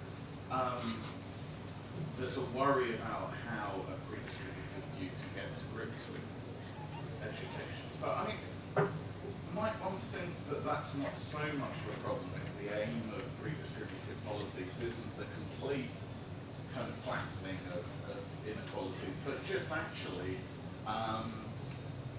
decreasing the significance of certain kinds of background inequalities. So there, for example, if one compares the system in, let's say, the United States compared with the system in Germany, so the United States, where higher education, extremely variable in quality and extremely variable in price, and Germany, where undergraduate education is either free and is of a kind of much more regular quality, couldn't one think that actually a country that was shifting from between one system and the other, let's say shifting from an American to a German higher education system, in a way would be kind of embedding certain kinds of redistributive institutions, even though, of course, there still would be these kinds of labour market inequalities that played out as a result of educational inequality. But I suspect I know that I missed the core part. Yeah, no, I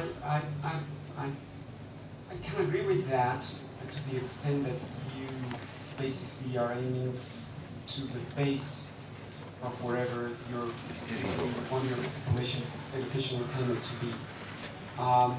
So we're talking about Germany, right? The place where law professors or any professor goes for kind of 2 or 3 PhD degrees or thesis, you know. Oh yeah, I mean, I was thinking of kind of the whole thing at some point become also very. That's the proof of the pyramid I'm talking about. Which the problem is that I understood your concept of redistribution to be pretty tied to the equalizing idea, and it's hard for me to see how would that happen when it's so easy, when you're a capitalist and you find two people and you say, hey, would you be willing to do his job for 1.5 pay times? So you get your whole pay and half of the other guy, and he will say yes. And the other guy would be out of job. That's a very powerful way of basically always pressing education, higher education, or to be that puts right incentive for people to specialize and continue specializing and continue specializing, and there is no end to it, right? There is no way we could say, okay, you can't study anymore, or you cannot differentiate anymore. We are gonna force the Chilean government to hire people that only has a pre-graduate degree, not a master's. That would be kind of very hard, right? It would be very against what we try to achieve with higher education. And that's what I'm aiming for when I'm saying, well, you know, there is no limit to it. So whatever you equalize at whatever level, it's going to be overcome by something on top of it, if that's required to feed the inequalities of the labor market that we cannot readily address or directly address by changing the way we provide higher education. I mean, I certainly wouldn't want to defend the internal workings of German higher education, which are crazy, right, as you say, you know, where it's kind of the least, internally, the least egalitarian institutions around. But I think, I mean, we can obviously discuss this later, but I suppose a lot might turn on quite how strictly egalitarian one takes the redistributive aim to be. I mean, I wasn't, we were imagining a kind of leveling down, vision of strict outcome policy, but just, for example, wanting to deal with certain kinds of background inequalities that might determine people's access to higher education on the basis of their prior socioeconomic, the position of their families. Even if those sorts of mechanisms of kind of pushes towards specialization still obviously can happen. Yeah.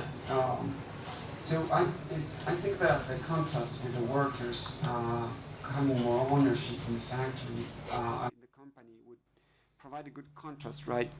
When you think about redistributive policies in there, right, where you empower workers to be able to negotiate better terms for themselves, you are basically redistributing based on a very an easy to the limit kind of right? Or it's either property or it's kind of you have a class of workers, a group of workers. It's very easy to see how redistribution can really change the way the interaction in consecutive games go, right? Which is the aim of the redistribution, not needing the state to be actively redistributing, but rather changing the incentive for people to engage in consecutive cooperative games that will have more equalizing results. And well, think of that in terms of work or in general or higher education. It would be really hard. How would that rule, how would you redistribute higher education in order for the market dynamics that come afterward not to work and push people in to get more of it, more of higher education if they're allowed, right? And there is always the next level, and the next level, and the next level. And so you're not going to get it, right? What I'm saying, it's not that it's a bad thing to do, but rather it's not going to be as equalizing as you might sell it, even if you open the doors of the university.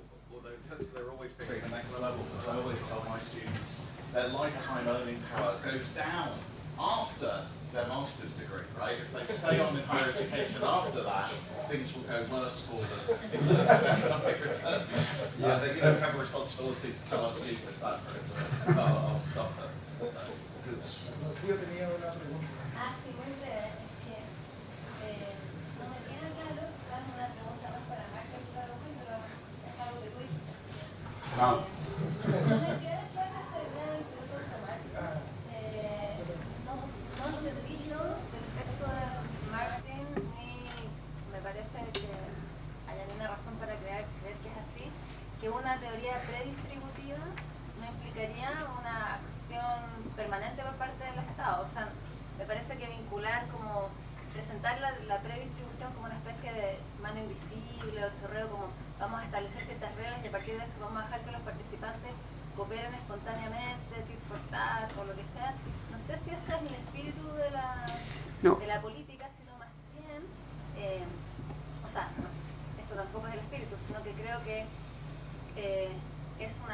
son acciones por parte del Estado quizás que permanentemente tienen que estarse haciendo, pero que a lo que miran, a lo que apuntan y las formas que tienen son distintas a las acciones de aliviar la pobreza, de redistribuir como al final, ¿no? Pero no creo que ese sea un argumento relevante para la teoría. Eso lo tendríamos que discutir con el profesor O'Neill, pero como yo lo entendí, es efectivamente tratar de evitar de que tenga que actuar la fuerza coercitiva del Estado para redistribuir, porque cuando funciona así, si es que efectivamente el Estado es una construcción de todo, es siempre un parche que no termina de generar una igualdad, como se quiere, más natural, sino que es siempre el que entra después de un juego que falló, porque las reglas claramente favorecían a alguien, que viene entonces a corregir, y esa corrección puede no ser necesariamente ayudar a los pobres o redistributiva en el sentido materialmente, digamos, redistributiva, pero para ponerlo en términos de la propuesta de Payne, ¿no? Cada vez que uno parte, que una persona nace o que cumple 18 años, se le entrega una cierta cantidad de bienes con los cuales puede... Sí. Y eso es algo que se hace permanentemente, no es que uno lo echa a andar y dice, vamos a hacer esto por una generación y después todos los hijos de ellos van a seguir adelante. Entonces, con la educación uno puede hacer lo mismo, ¿no? Uno puede estar permanentemente corrigiendo las desigualdades que genera, más que... Sí, claro.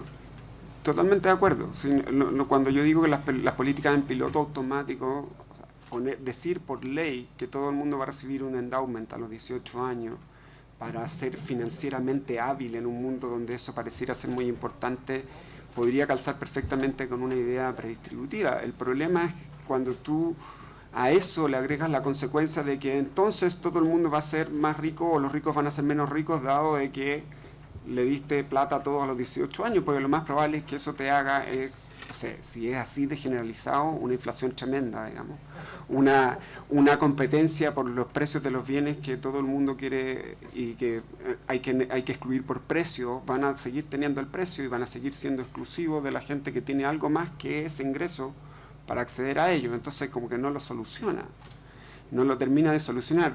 Yo entiendo que el concepto de predistribución, la gracia que tiene es que sería una forma de evitar, digamos, tener que entrar a corregir coercitivamente un Estado que esté todo el tiempo esto dependiendo del acuerdo político que haga posible la redistribución.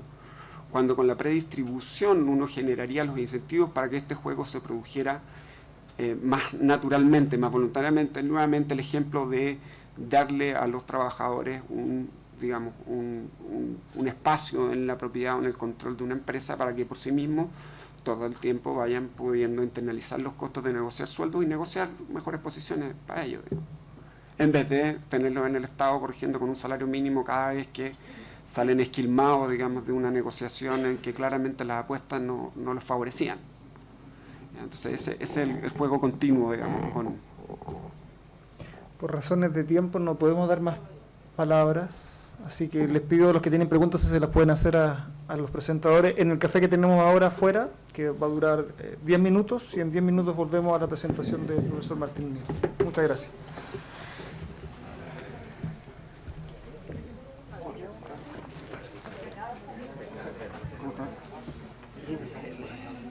Rapidita la presentación.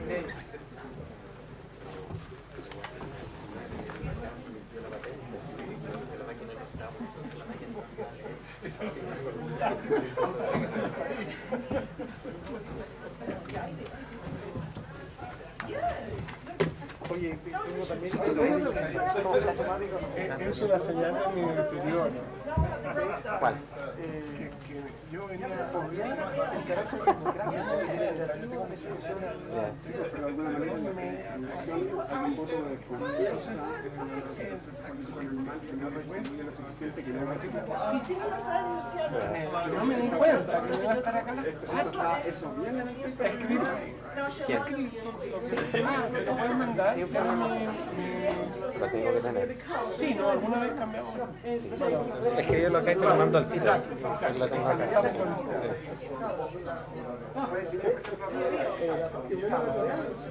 ¿Cómo sabía esto? Bueno, me enteré por la página. Bien, muy bien. Muy bien. En 6 semanas. De una vez. Bueno, antes estaba en la UNAM y hay 2 años y medio. Pero hice Se agradece. Los años no pasan en vano. Para nadie. ¿Ah? Para nadie. Sí, bueno, hasta que, en fin, lo inevitable. Sí. Sí, esa es la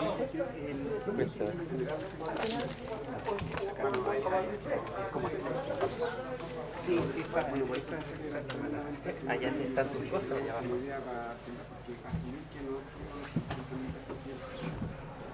Si no hemos tenido el acuerdo político para generar. Yo quería preguntarle sobre eso de la predistribución y el caso. ¿Cómo lo podían medir? ¿El piloto automático podía ser un enhancement o no?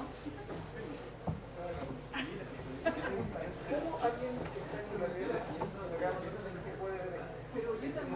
Está en YouTube, un Chile Derecho, y en Facebook, Universidad de Chile, Facultad de Derecho, Universidad de Chile. Está por la Universidad de Chile. Está por los dos, por la Universidad de Chile. No está por Facultad de Derecho. Facultad de Derecho, Universidad de Chile, eso está en Facebook, y en YouTube, que está en la de Facebook, no sé qué tiene Facebook.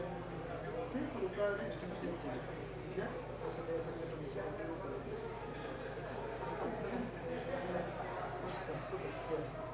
Y ahí te pueden opinar, porque en YouTube están eliminados los comentarios. Y nos están escuchando perfectamente. Así que saludos. Disculpa, tú regulas. Es que me pareció que se está como acoplando un poco, ¿no? Un poco el micrófono. Mira, acá está el volumen. Este es el rojo. Yo lo voy a bajar un pelo porque yo sentía afuera de la. Sí, un poco, sí. Y Martín tiene una voz muy fuerte, entonces quizás no sea tan a mí se me necesario. saturaba un poco, así que lo voy a bajar acá para mi retorno, pero es el rojo. Con el rojo, si cachai que están hablando, si está como comenzando a hablar, le bajáis un pelito el rojo. El rojo, perfecto. Hola, hola, sí.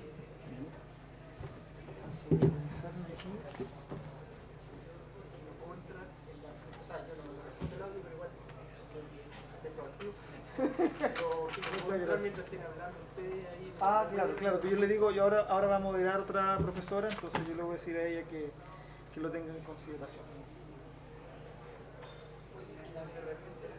Para que escuche tu amigo de Inglaterra, lo ideal es, ojalá que se acerquen acá. Yo, en la cámara como un general, ¿Se pueden acercar? se pueden acercar al Sí, mejor.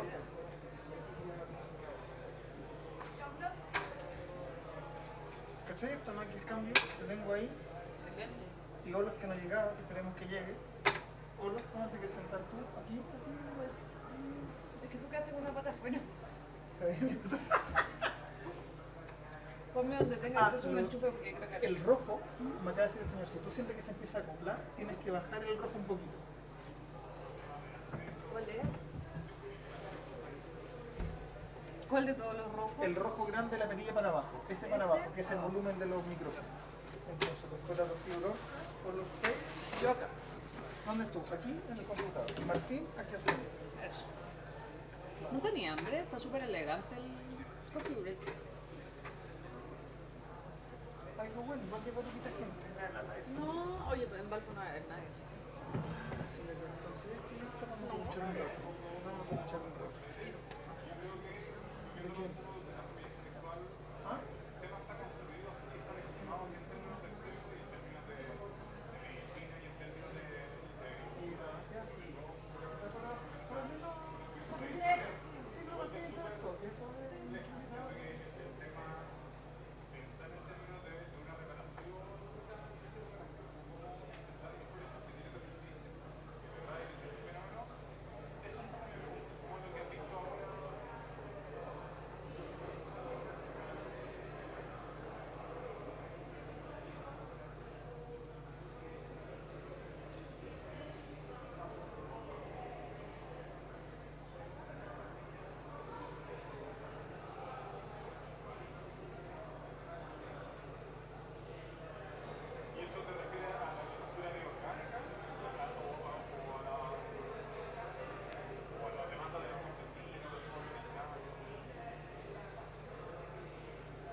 ¿Rocío quería ir a algún puesto especial o no? No. Ah, ya.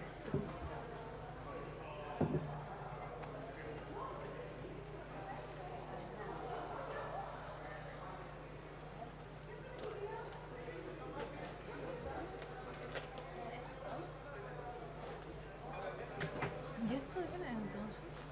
No sé. Quizás es de... Puede ser del marketing, ¿no? No, no sé. ¿Y esto? Estos deben ser todos de Pablo. Sí, muy bien.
is your first time? Yeah. Yeah, just never been to South America. South America? Yeah, never got further than Cuba or Mexico. I've never been south, so it's just wonderful to wonderful to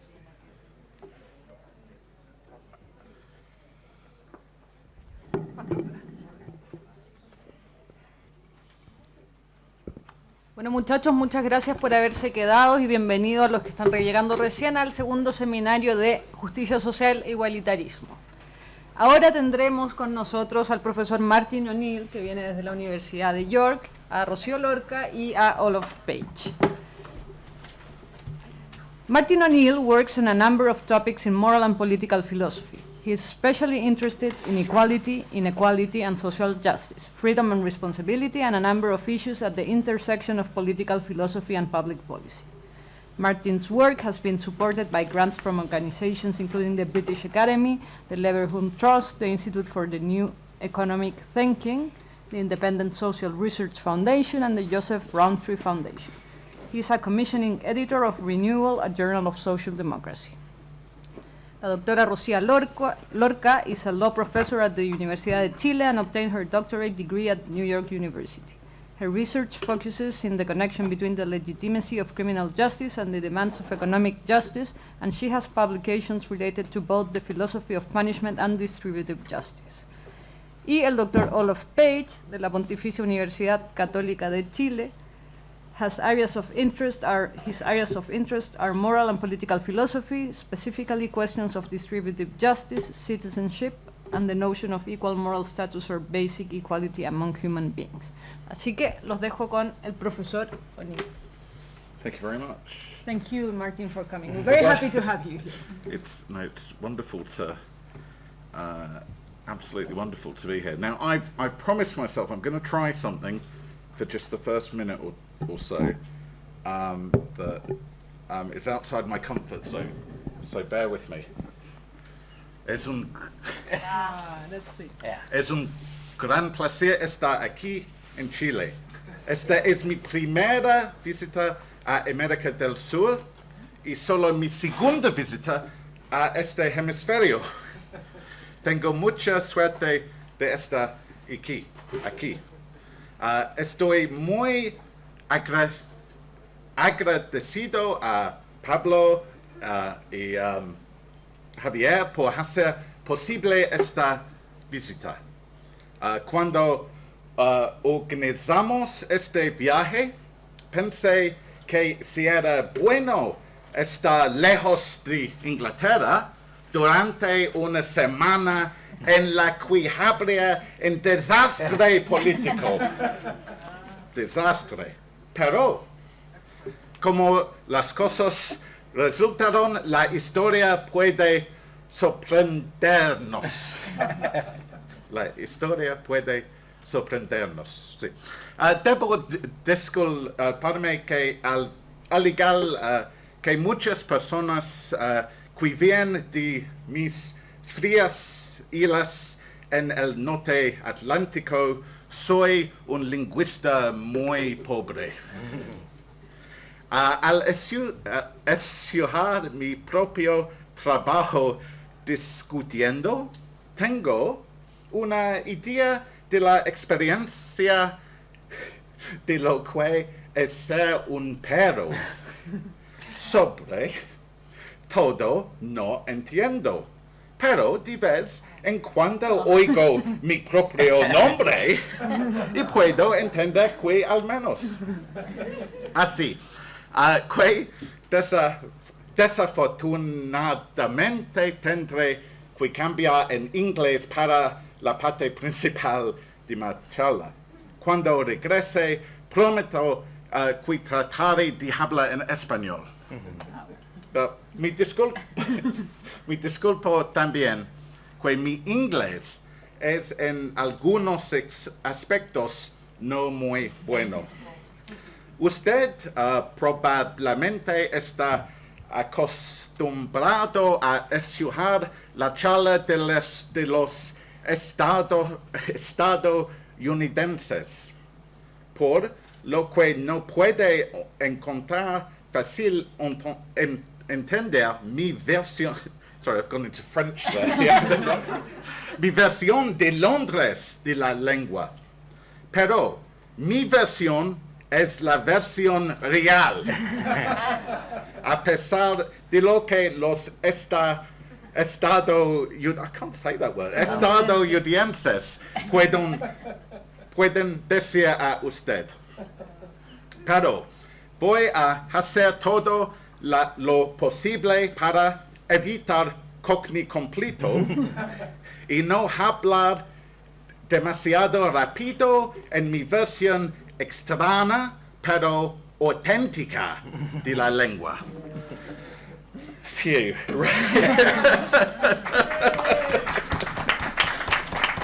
So, well, I'm glad I tried that, and thank you for your patience and indulgence. So, I want to talk a little bit about the idea of predistribution. I'll try not to talk for more than about 20 minutes or so, hopefully. And I mean, before I get on to the main material of my article, which I think the commentators will be discussing, I wanted to just say a little bit about the kind of background of two parallel developments, I think, one in political philosophy and the other actually in politics. I think they're interestingly related. So I think the development in political philosophy that I think is very interesting that's happened over the past sort of 20 or 30 years has been a transition from thinking about distributive justice or thinking about an egalitarian position within distributive justice as being about just the specification of some metric, some currency, some distribuendum, in Jerry Cohen's terms, that we think there should be an equal distribution of, and thinking that if we are egalitarians, that what is central to our view is that there is some X, whatever that X may be, whatever that magic ingredient is, that we think there should be an equal distribution of. The move from thinking like that towards thinking actually that there might be a lot more to ideas of social justice or ideas of equality that's to do with how people are treated by institutions, how they relate to one another within institutions, and what the kind of character of the social and political relationships within a society is like. So Iris Marion Young talks about the move away from the distributive paradigm, which she identifies, for example, with some like egalitarian thinkers, people like Dworkin or G.A. Cohen, or Richard Arneson or other people in that tradition, towards a different way of thinking about equality that's actually much more to do with the character of social relationships. There's not much rules in this paper, but I think it's worth saying that one of the ways in which Rawls is just such an extraordinary and fertile and interesting thinker is that one could sort of see Rawls as being there at the kind of fountainhead, that's a good Ayn Randian word, at the, so I'll use a different word, at the source of both of these traditions, both the kind of this distributive tradition and this kind of social egalitarian tradition, perhaps reflecting, you know, the complexity of Rawls's view in kind of bringing together very different traditions from the history of political philosophy, both, as it were, a kind of an inheritance from the utilitarians and Mill, and then on the other hand, an inheritance from a kind of Rousseauvian position, or I mean, I guess there's also a kind of there are kind of Hegelian sort of moments in Rawls as well, and this one might think. One could have one of two views here, either that what's extraordinary about Rawls is how these very different sorts of sources get integrated into a coherent and successful whole, or on the other hand you might think that it's Rawls in some ways tries to integrate elements that don't actually stand that kind of integration, and that what then happens in the tradition since that is some of these different strands get unpicked and brought in different directions. So all of that, that was one tradition, the kind of the one shift, this shift from the distributive paradigm to the to a more kind of social egalitarian paradigm. I think at the same time, in how social democratic parties, left and centre-left parties think about the role of the state in bringing about more just outcomes, in kind of creating institutions that are conducive towards social justice, there's also been a shift in kind of away from thinking in purely distributive terms and more towards thinking about the other ways in which particular kinds of institutions can deliver a more or less egalitarian society. So I'm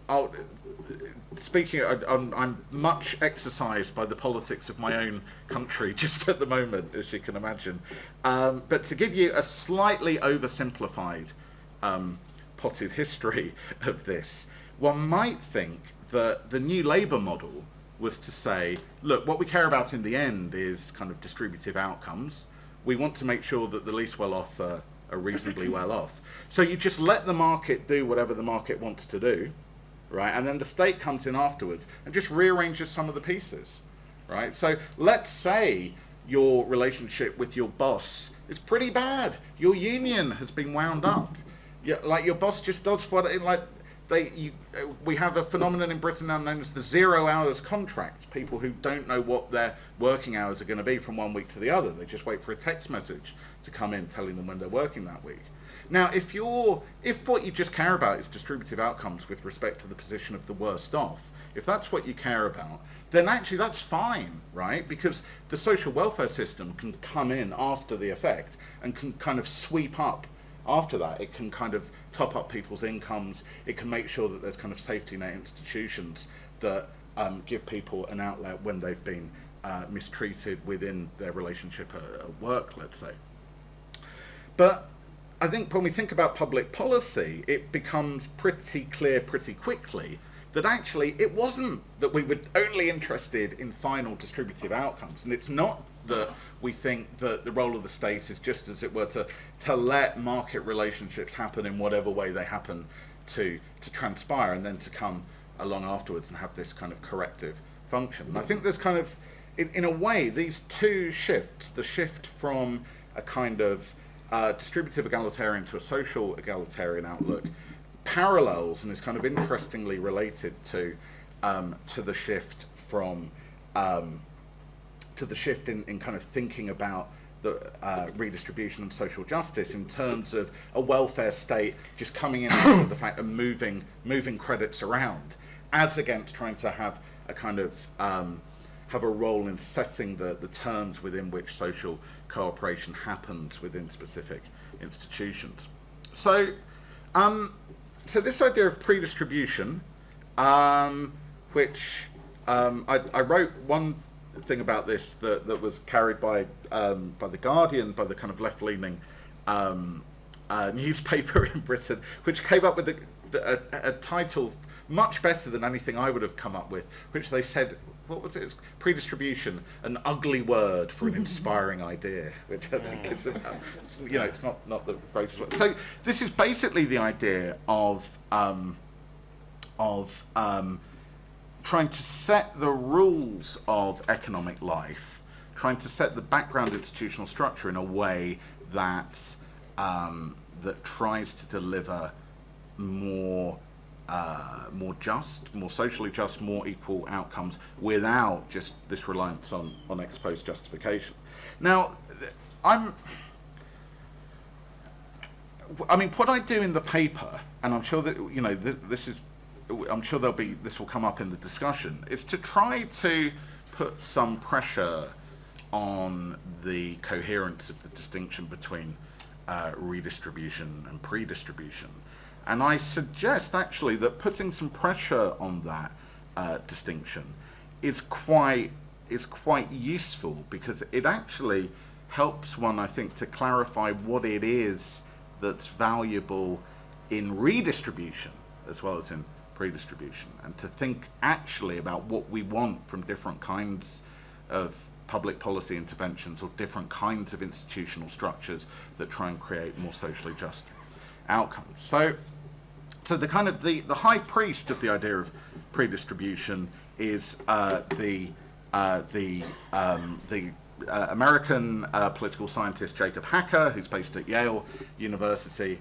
And I'm being very, very unfair to him, because he's just in my paper, his role is just as a kind of piñata, philosophical piñata, when actually what he's doing is proper work with regressions and graphs and real research, and then these silly philosophers come along and say, oh, you've not made that distinction as well as you might. But anyway, here I am, I've come along and I'm saying you've not made that distinction as clearly as you might do, but that's no disrespect at all to Jacob Hacker. So he has a few goes at saying what the distinction is. So the first one he does uses a kind of temporal language, right? It talks about when things happen. So the idea being, and I've just done that, I suppose, actually, in the talking about your kind of bad boss, but then the state coming along and topping up your pay from your 0 hours contract. You might think that what happens before is the market interaction, and then what happens afterwards is the intervention of the state ex post, after the thing has happened.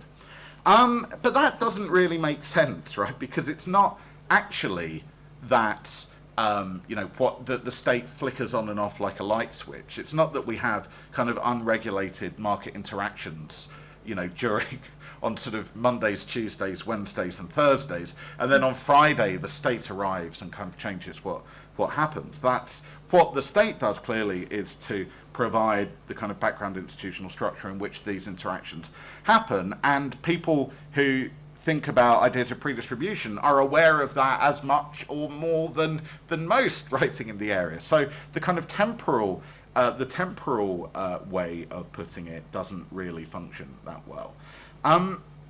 Hacker has then a different attempt at doing this. So he says, well, what pre-distribution might be is just things that the state does that are distinct from taxing and providing benefits. So not before or after, but just different from. Markets, says Hacker, are deeply shaped by government.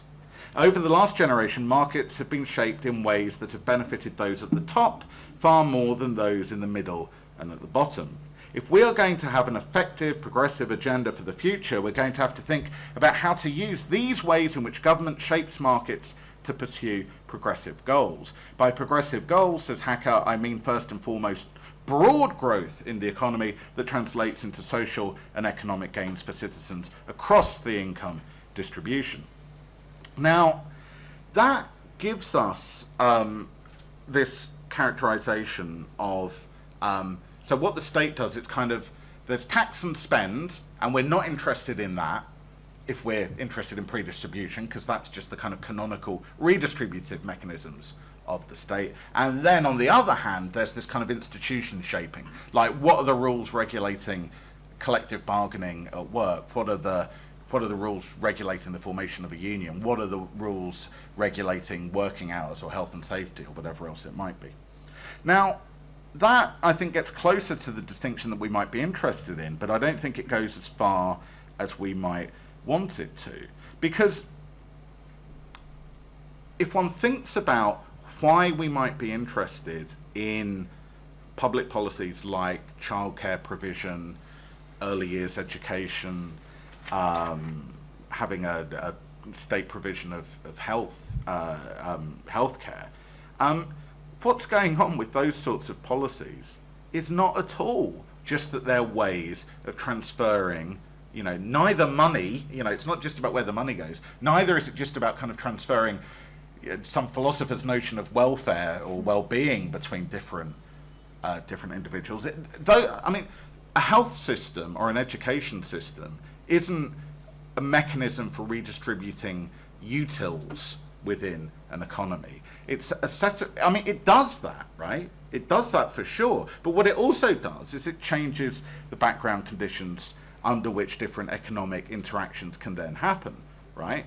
So your relationship with your boss is going to be completely different in a society where you're not reliant on that boss for your kids' childcare or for your healthcare, right? To a society where you're completely reliant on that boss for those things, right? Your bargaining power is radically different in those two. And hence, the provision of certain kinds of canonical welfare state institutions is something that, far from just being kind of easily captured by the language of redistribution, distinct to this idea of kind of the egalitarian reshaping of institutions, is actually, it's both, right? Both of them go together. And if you think seriously about why you might want those sorts of institutions, it's both their effects on the kind of social relationships that people can have and their effects on distributive outcomes that have to be held simultaneously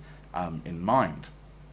And I think, I mean, what's happening here then, really? I think the paper that I've inflicted on my commentators, as I say, I think it's slightly unfair because it's just trying to sort of make these distinctions collapse or at least shudder, as if that were kind of interesting in itself. But I've come to think that actually, what's interesting is to kind of think about redistributive policies through a kind of pre-distributive lens, to think about redistributive institutions, both for what they do in terms of changing levels of welfare for different people within a society, but also for what they do in changing the character of social relations between men and women, between bosses and workers, etc., within a society.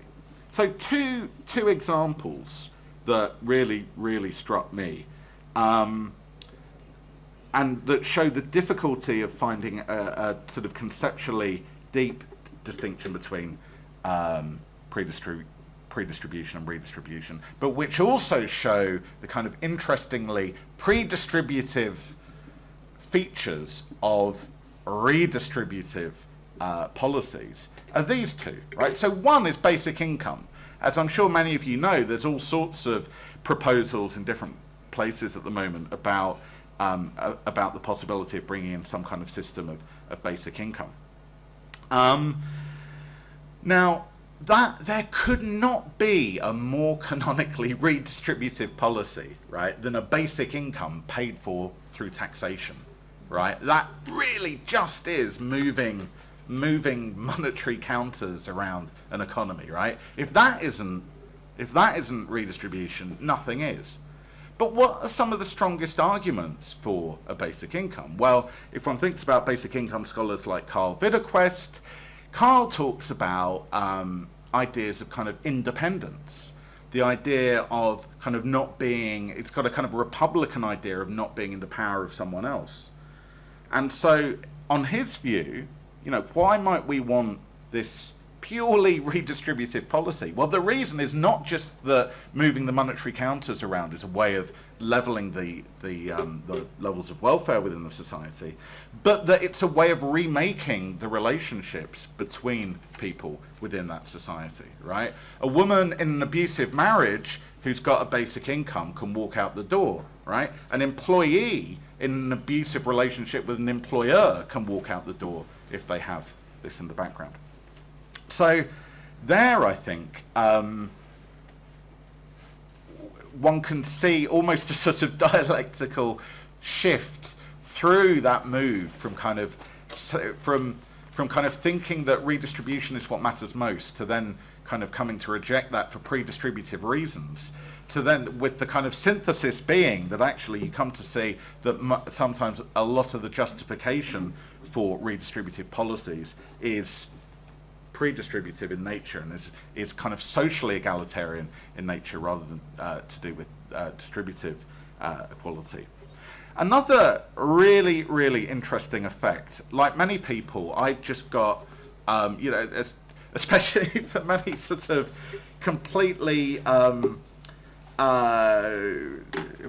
what uncharitable characterization am I going to give of myself here? For someone like me who doesn't do any proper primary research actually out there in the economy finding out about these effects, but relies entirely on scholars in economics and political science for my knowledge of the world. I'm sure this is true of many people here, that Piketty's book was just the most kind of exciting and eye-opening and engrossing thing imaginable. And one absolutely fascinating effect that Piketty and his co-authors, Emmanuel Saez and Stephanie Stuncheva, have discovered. It's what I'll call the Piketty-Saez-Stuncheva effect on high-end income inequality, right? So you might think that the standard story about top-rate taxation is that top-rate taxation should be interesting for egalitarians because it's a way of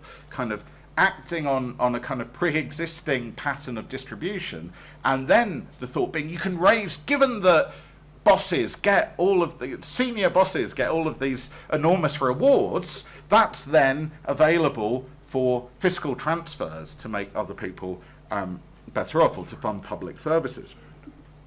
But what the Piketty, Saez and Stuncheva effect shows is that actually the dependence on the way in which senior managers bargain is kind of almost the opposite of what you might think, right? You might think that the higher the tax rates, the higher the reward that senior managers are going to want, right? Because what they care about, economists tell us, or pre-Piketty economists tell us, what they care about is their post-tax income, right? So if tax rates are high, right, people ought to bargain really, really hard for high wages. That's not what happens at all. The effect's the opposite one, right? When tax rates are high, then actually the kind of positional competition between managers just takes other forms. You know, it becomes like about the shape of your office or your private jet or whatever. It's not actually, I mean, these people have got enough money anyway, right? So, you know, whether you're paid $15 or $25 million, it's probably not going to change the character of your life half as much as knowing that you're paid more than the equivalent person doing your job at the other company down the road, which is what some of these people really want. So what we see actually is that the tax system ends up changing norms around pay bargaining, changes the kind of effective bargaining power of the different parties within wage bargaining for top incomes, in a way that actually the interesting effects are the kind of second and third round effects of what happens to that money in the economy if it's not being paid out as wages to bosses, right? So I don't know how it is in Chile. In my country, all of the discussion about top rate taxes, what level of revenue will it bring in, right? And there's a certain kind of right-wing argument talking about Laffer curves or Laffer surfaces or whatever they may be, that says, well, look, if revenue doesn't go up with a higher rate, then why have it? This is just the politics of envy. But what the Piketty work shows is that that's completely backwards, right? The most interesting thing isn't the revenue you get from it. It's the effect that you have on bargaining relationships within the economy if the tax rate is high and if if the competition of senior executives gets played out in some other form of competitiveness rather than just all going to wages, right? And if that money doesn't go to executives, it's not that it disappears, right? What happens to it is it goes to workers, or it goes to make products cheaper, or it gets reinvested. Something happens to it, right? Other than it being spent on, you know, golden yachts or whatever it is the extremely wealthy do with their money. So there, I think, again, we have the purest of purest cases of a straightforwardly redistributive policy tool, right? What's the top rate of income taxation, right? That couldn't be a more bread and butter redistributive question. But all of the philosophical interest, all of the normative interest in that should be seen as being not about the kind of revenue effects in the kind of first round, but it's about the kind of background effects in terms of social norms and relationships within the economy.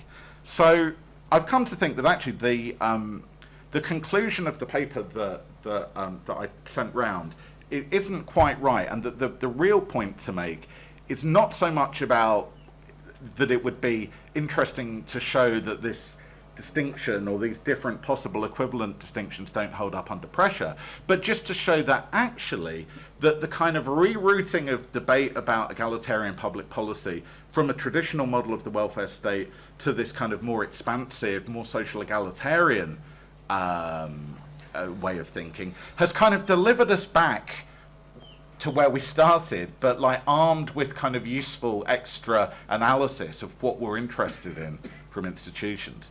And the kind of social egalitarian case for redistribution as well as pre-distribution comes through more strongly once one's been on that journey.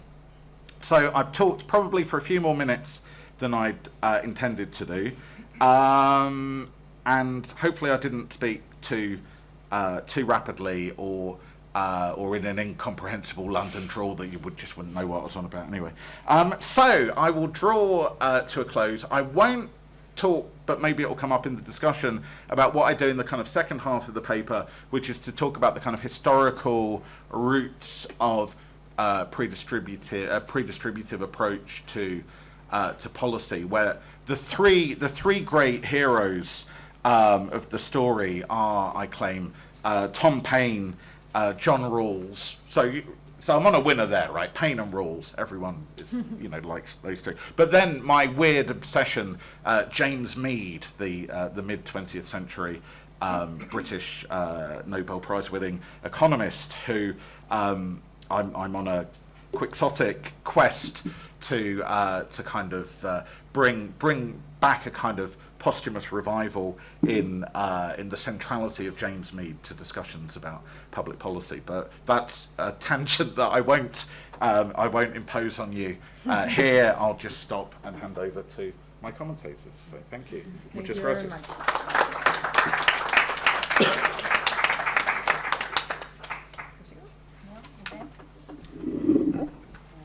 Okay. Thank you, Martin, for your paper and your presentation. Maybe I'm going to be the one speaking in the real authentic English, which is the English with an accent. Right. And I will be reading as well because it's English. So, well, we know already more or less what this idea of pre-distribution it's about, but I'll just start making some kind of definition so we know what we're talking about here. So let us say that pre-distribution is concerned with transferring benefits and shaping the background in which market transactions take place, rather than just levying taxes and providing relief to poverty, right? Something like that. So O'Neill, I'm going to talk to you as O'Neill because this is how I wrote this. He suggests that the way in which this idea can have a meaningful role is by connecting it with what he calls its prehistory, with his three heroes, which seems to suggest that pre-distribution must be a way to talk about the proper aims of economic justice rather than just a way to talk about the best means through which government can pursue economic justice or an egalitarian distributive justice. So O'Neill is taking issue with a way to understand pre-distribution in order to present what he calls a more inspiring view of pre-distribution, which can actually be read in a common thread that runs through the work of Paine, Mead, and Rawls. In his view, Jacob Hacker's use of the term pre-distribution make the idea not so interesting vis-a-vis the concept of redistribution. In the first place, because it is not clear that Hacker's understanding of pre-distribution makes it more important from the point of view of justice than redistribution, if I understand correctly. That's the fundamental argument. And secondly, because it's unclear that a focus on pre-distribution would have the virtue of avoiding the backlash that the idea of redistribution usually creates. So it is not clear that the idea of pre-distribution would have a kind of ideological function that would actually help the case of equality. If I understand correctly, it seems that the reason why Hacker cannot show what is distinctively of value in pre-distribution is that he only sees it as a kind of policy and not as an aim of justice. As a consequence, there is no reason to believe that pre-distributed policies will actually be progressive or more egalitarian, and there is also no reason to believe that as a policy, redistribution is not also going to be a way to shape the background against which market transactions take place. Okay, so I am not sure that a clear distinction between predistribution being an aim or a means can actually be drawn, but I'm inclined to think, I think against what O'Neill is, I think, is suggesting, that if we are forced to choose between the two, I mean, seeing predistribution as an aim or as a means or a kind of policy, talk about predistribution may be more enlightening as a kind of policy rather than a kind of aim. I'm not going to make a full argument here, but I will just point out two arguments from the paper, from Martin's paper, that I think have failed to convince me, with the hope that maybe this will be of interest for the author. So in the first place, I'm going to talk about this kind of temporal language of predistribution. Regarding the very concept of predistribution, O'Neill claims that Hacker's first concept is confusing because it seems to depend on a temporal claim that is quite unreal. According to this first view, predistributions are policies that take place before government collect or pays out benefits. This, argues O'Neill, should not be understood in temporal but in conceptual ways, because economic activity is, quote, an endlessly ongoing process with the government's activities as both collector of taxes and payer of benefits. But I think here that there is a sense in which there is actually a before and an after, which is very clear to me and which is clearly conveyed, I think, by the idea of predistribution. Of course, we pay taxes all the time, but there is a distinct experience that we have as citizens in which, as a right, we declare once a year to the state how much income we got, and then we are told how much we need to pay. This is a civic practice that's full of meaning, that most citizens experience as a consequential one, an important one. And I think that it is this experience what the idea of predistribution is trying to neutralize. It seems to me that there is a genuine point in arguing that a good way of doing economic justice is to take into account this experience and try to avoid putting too much strain on it. When a policy is implemented in the end of a distribution, it seems to have a more direct impact on others or on individuals, and this creates a certain kind of resentment or disappointment. If Murphy and Nagel are right about everyday libertarianism, and I think they are, we do live under this kind of illusion, right, of everyday libertarianism. So in order to illustrate this, I want to bring the case of affirmative action. So consider a student who did not enter the medical school, and this is kind of the classical case, right? Because someone who scored less than the student in an objective test, I don't know, like some kind of mathematical test, whatever.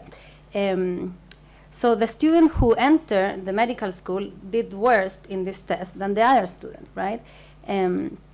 But she or he got into the medical school because she had some kind of feature that could be her race or her gender that gave her preference over the other one.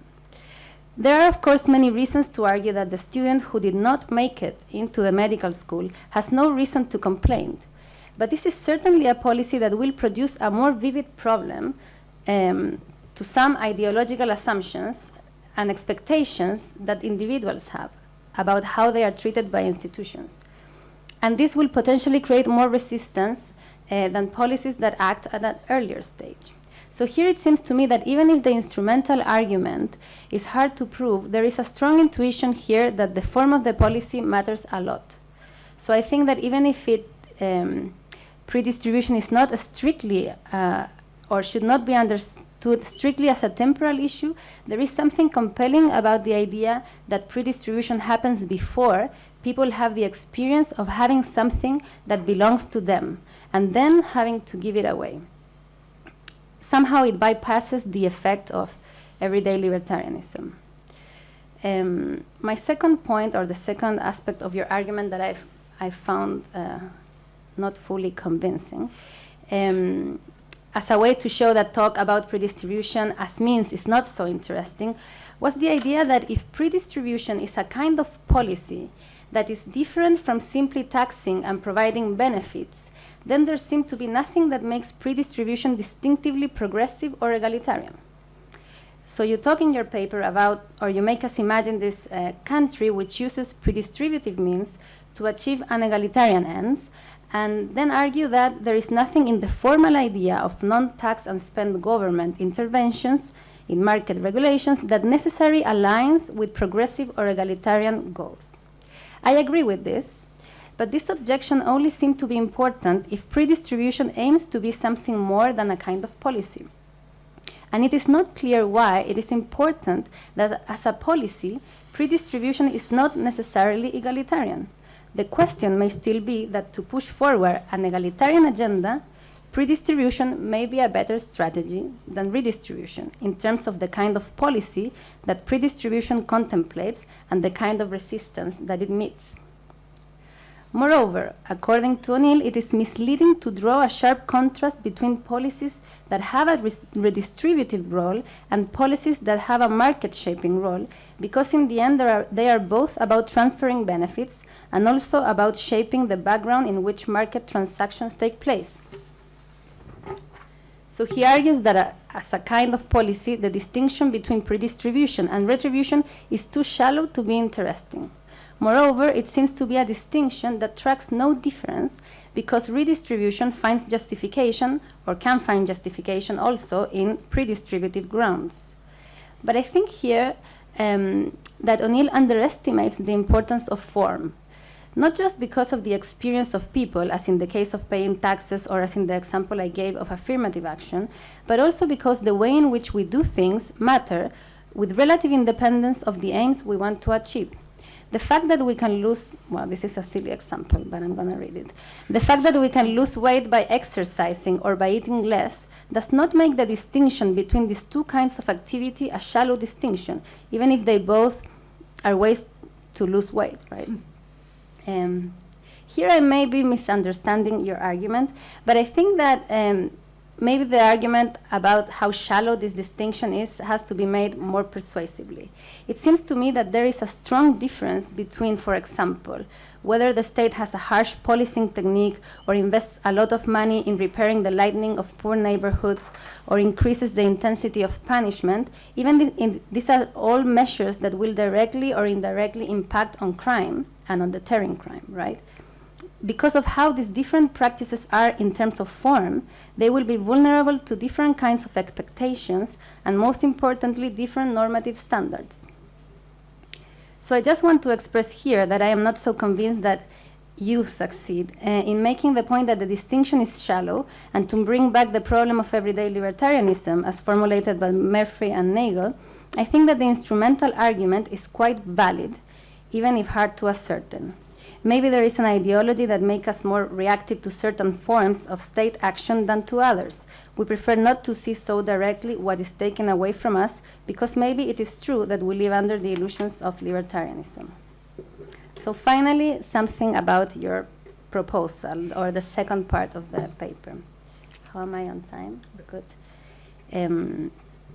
So the previous were just critiques on your critiques to kind of the other idea of pre-distribution. Let me now say something about your own proposal, as far as I understood it. In what we can consider a second part of O'Neill's paper, he argues that the interesting idea of pre-distribution has to do with the aims of the system rather than its policies. A system which is not so much focused on redistribution and poverty relief, but rather on giving people sufficient initial resources to start their lives. He traces this idea back to Paine, Mead, and Rawls, all of whom proposed in one way or another that the main task of the state in economic justice was to distribute capital rather than ameliorating poverty. Having initial resources would give people more bargaining power within the market and secure their status outside the market. Thus, the central goals of property-owning democracy is to disperse economic and possibly political power by giving people the initial resources that would give them a greater relative power and a bigger absolute autonomy. Drawing on these ideas, O'Neill finally describes pre-distribution as a way to name policies which pursue two twin aims. A, dispersing power within economic markets, and B, making individuals less dependent on labor market outcomes. Allegedly, this idea of pre-distribution yields a commitment with a certain understanding of the aims of an egalitarian theory of justice, where equality is understood as a feature of social and economic relationships rather than a feature of distributions. Now, even though I agree that this is an inspiring idea, and I agree with this understanding of what is the value of equality or how it's better to understand equality, I'm unsure that the idea of predistribution, understood as an aim and not as a kind of policy, can convey this understanding in a good manner. If I understand your concern with equality correctly, what matters is not how individuals stand in a final distribution, but the character of their economic relationships.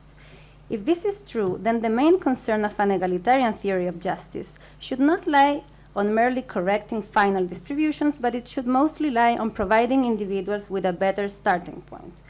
But suppose that the individual was lazy, or hardworking but not very smart, or hardworking and smart but very unlucky, and suppose he got a good share in his starting position. Would that make his or her economic relationships less wrongful if they are, for example, exploitative?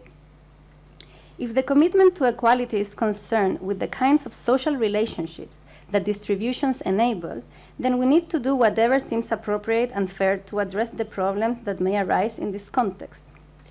You can think in terms of theory of exploitation. This is another example. We'll see if it works. For some people, like Olin Wright, what makes exploitation wrong is the prior wrongfulness of a distribution. What makes exploitation wrongs for other people is the nature of the interaction itself rather than how it came about. So I'm not sure that an idea of predistribution will be in the end so interesting as an aim, as it will inevitably pull us back to the idea of a starting point, which, even though is important, may not be so important on the face of actual inequalities.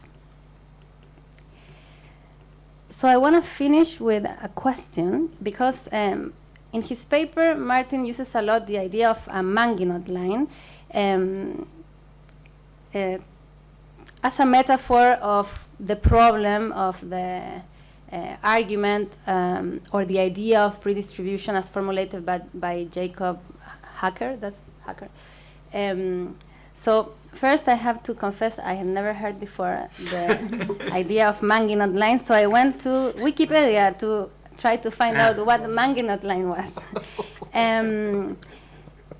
So I looked it up in the Wikipedia, and I found that Maginot line was a line that the French built in the Second World War to defend to prepare for the invasion of the Germans, and then when the German came, instead of going through that place, they came from another area, right?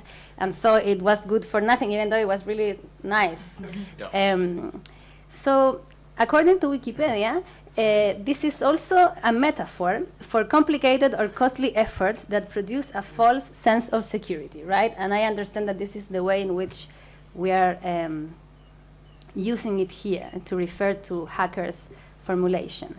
So I understand that when you argue that Hacker's idea of predistribution consists on a Maginot line, you're saying that it conveys something useless and very complicated, since redistributive justice can find justification on predistributive grounds. But again, this is only the case if predistribution is mostly a name or grounds for policy rather than a kind of policy, and as I told you from the beginning, I'm not sure this is the case. And then, if you are correct with your argument, aren't you building a Maginot line yourself? Why do we need the complicated idea of predistribution to talk about a set of aims for egalitarian justice? Is it rhetorically or conceptually better than just saying what those aims should be? Of course, I may have gotten the metaphor wrong, in which case you can simply ignore the point or clarifying it. But I was actually thinking when you were speaking now, right? You were talking about social egalitarianism, and I was wondering whether this is not the word. Thank you.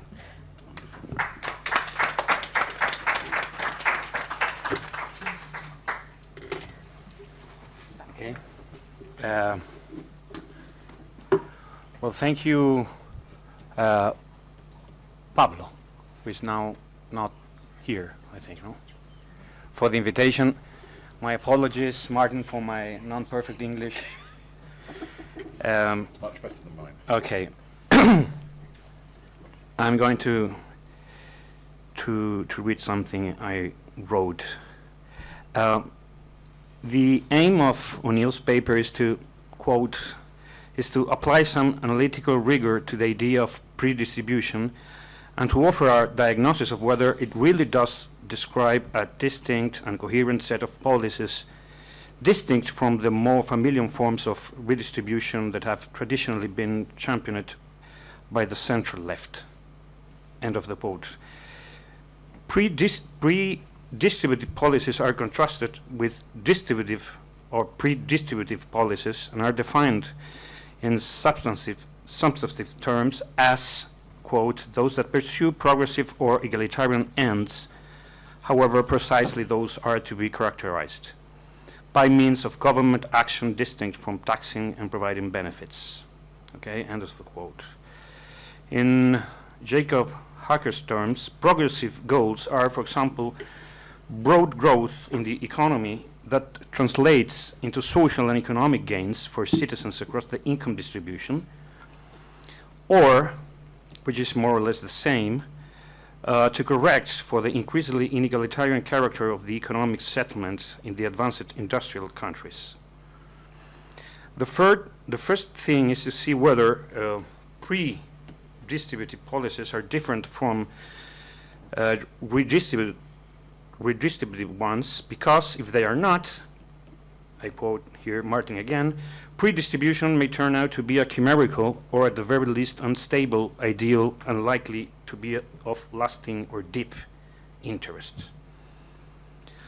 If there is no distinction between both ideals at the level of the facts, that is, different types of policies, then the distinction does not have real interest.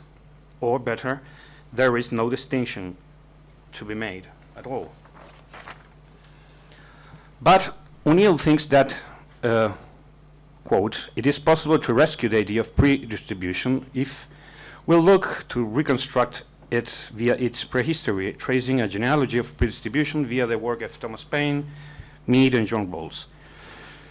So according to O'Neill, there is a way, a different way of maintaining the distinction. But before describing what this way is, it is necessary to examine more closely the criterion O'Neill uses in order to test whether the distinction between predistributive and redistributive policies has any deep interest. This criterion is what O'Neill calls the conceptual Maginot line, which has been recently explained by Rocio. Maginot line.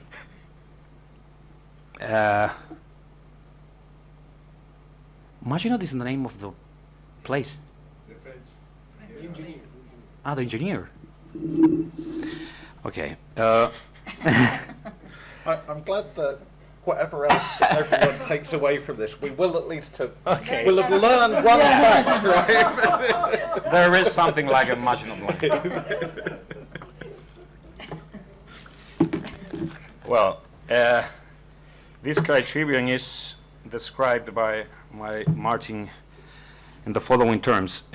Quote, the case for progressives favoring pre-distribution over redistribution could then be recast as a case in favor of pursuing a combined strategy of market regulation and the provision of in-kind benefits, as opposed to pursuing simple cash transfer.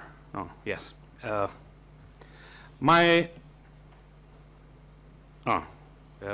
This is Martin again. My suggestion is that this is, in effect, the conceptual Maginot line, or Maginot, for insisting on a deep distinction between redistributive and pre-distributive policies.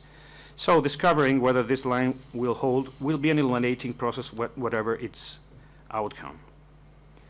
Well,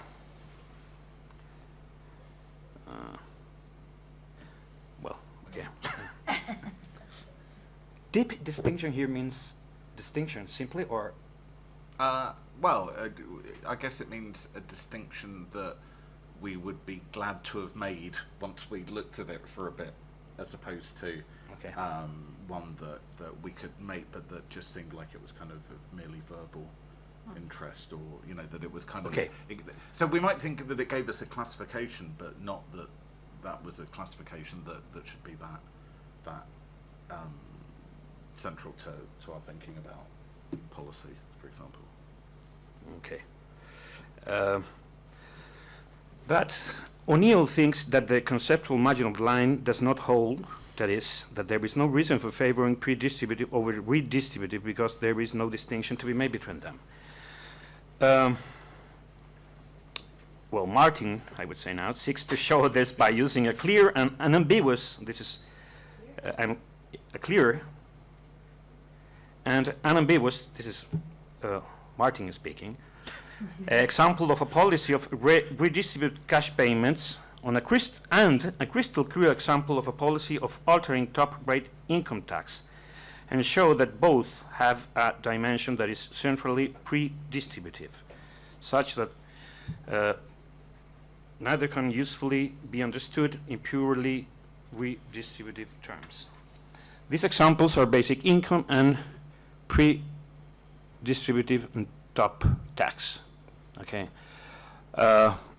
Regard basic income as a paradigmatically redistributive policy, that is, a tax-funded cash transfer kind of policy. The following question arises: Is tax-funded cash transfer a kind of policy, or is it rather an instrument to achieve a certain policy? Tax-funded cash transfer is certainly an act of redistribution, but this act is not equivalent to a basic income policy, because if this were the case, pre-distributive policies like those of Thomas Paine, James Mead, or Rawls, given that they require tax cash transfer, should be described as redistributive policies. The idea, which is, I think, O'Neill's idea, is this: the structures of taxation and benefits are means, not policies. What defines a policy as being a certain type of policy is the type of benefit that it seeks to create or promote. For this reason, the contrast between taxation and spending by one side and other distinct mechanism by the other is not plausible. For example, in other words, when you are concerned with social inequalities, and we should not think that the redistributive ideal is not concerned with social inequalities just because it is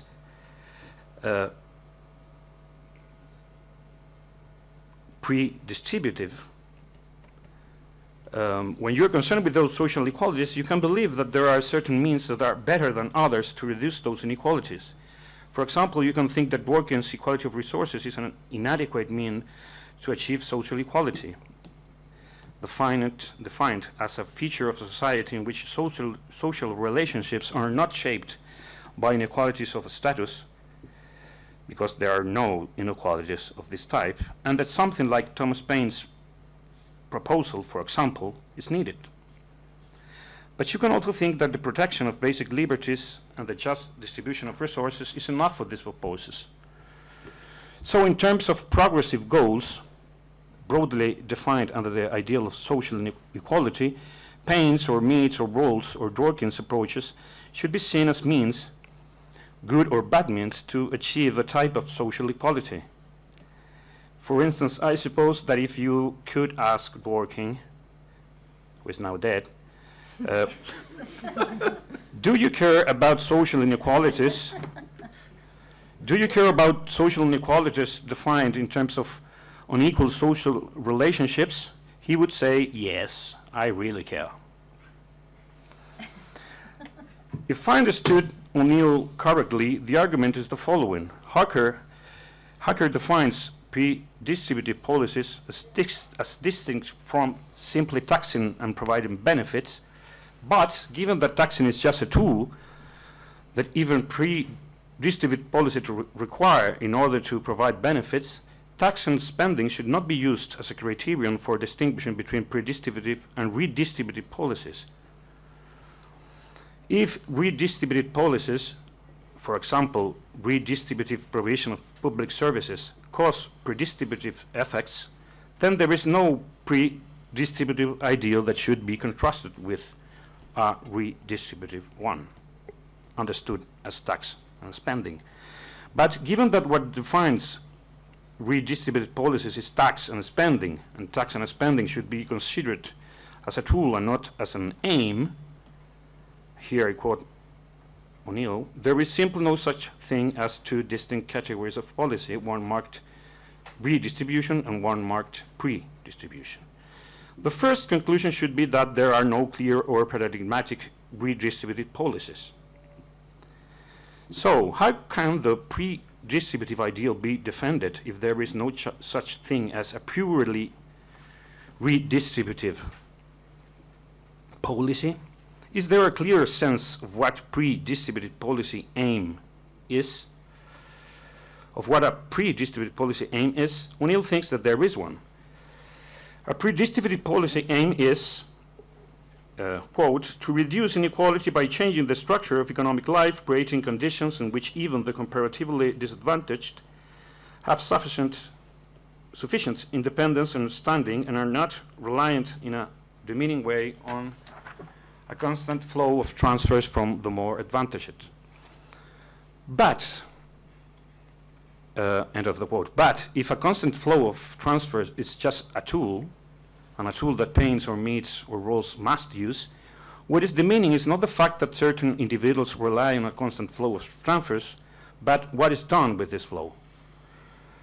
I would say that pre-distributive ideal is the label of a distributive approach to social justice that, in comparative terms, is more ambitious or comprehensive than the type of pre-distributive policy that only worries about the income distribution.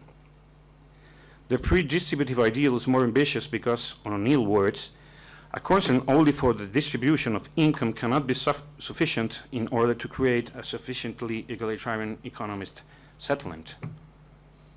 Well, economics, yeah.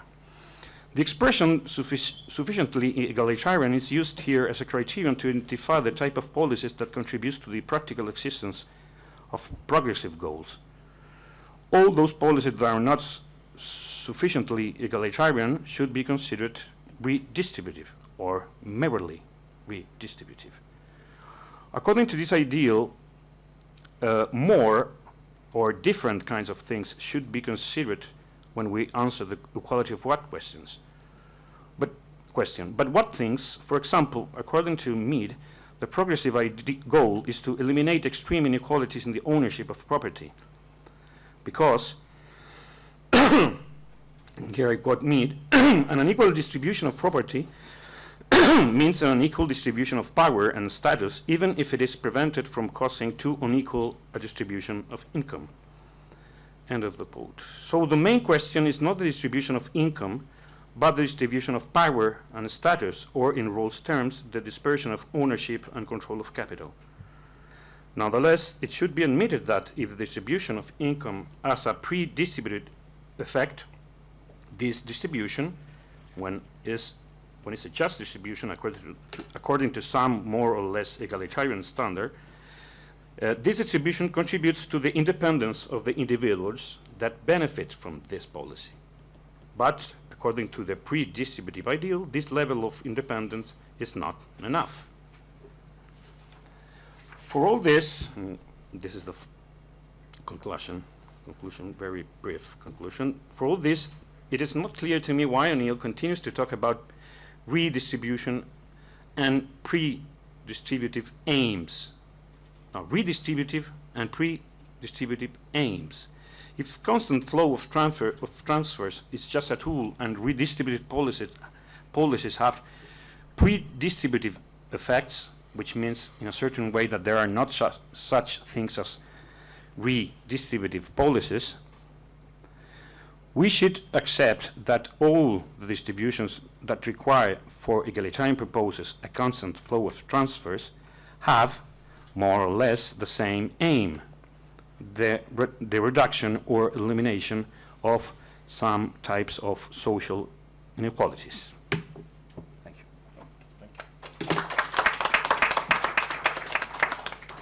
You want to reply? Mark? Yeah, no, sure.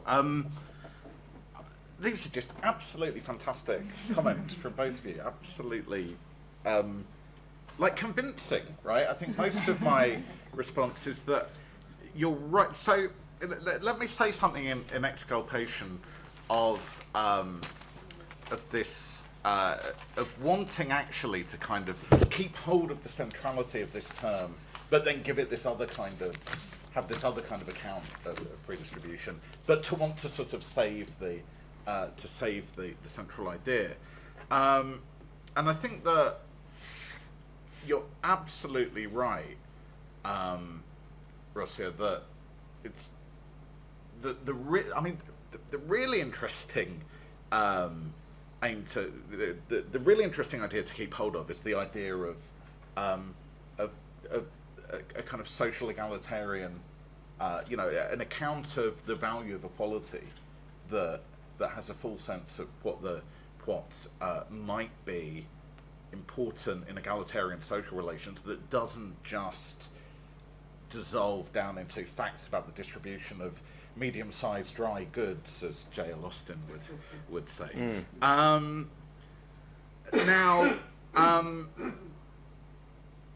what I was wanting to do, actually, is to sort of say, well, look, what's of interest in, it's the kind of it's the social egalitarian impetus that took some kind of people writing on policy from a kind of welfare state kind of outlook to a more kind of pre-distributive move. But what was really driving that was that there was a kind of latent but often unelaborated social egalitarian commitment there that I think it's useful to kind of draw out.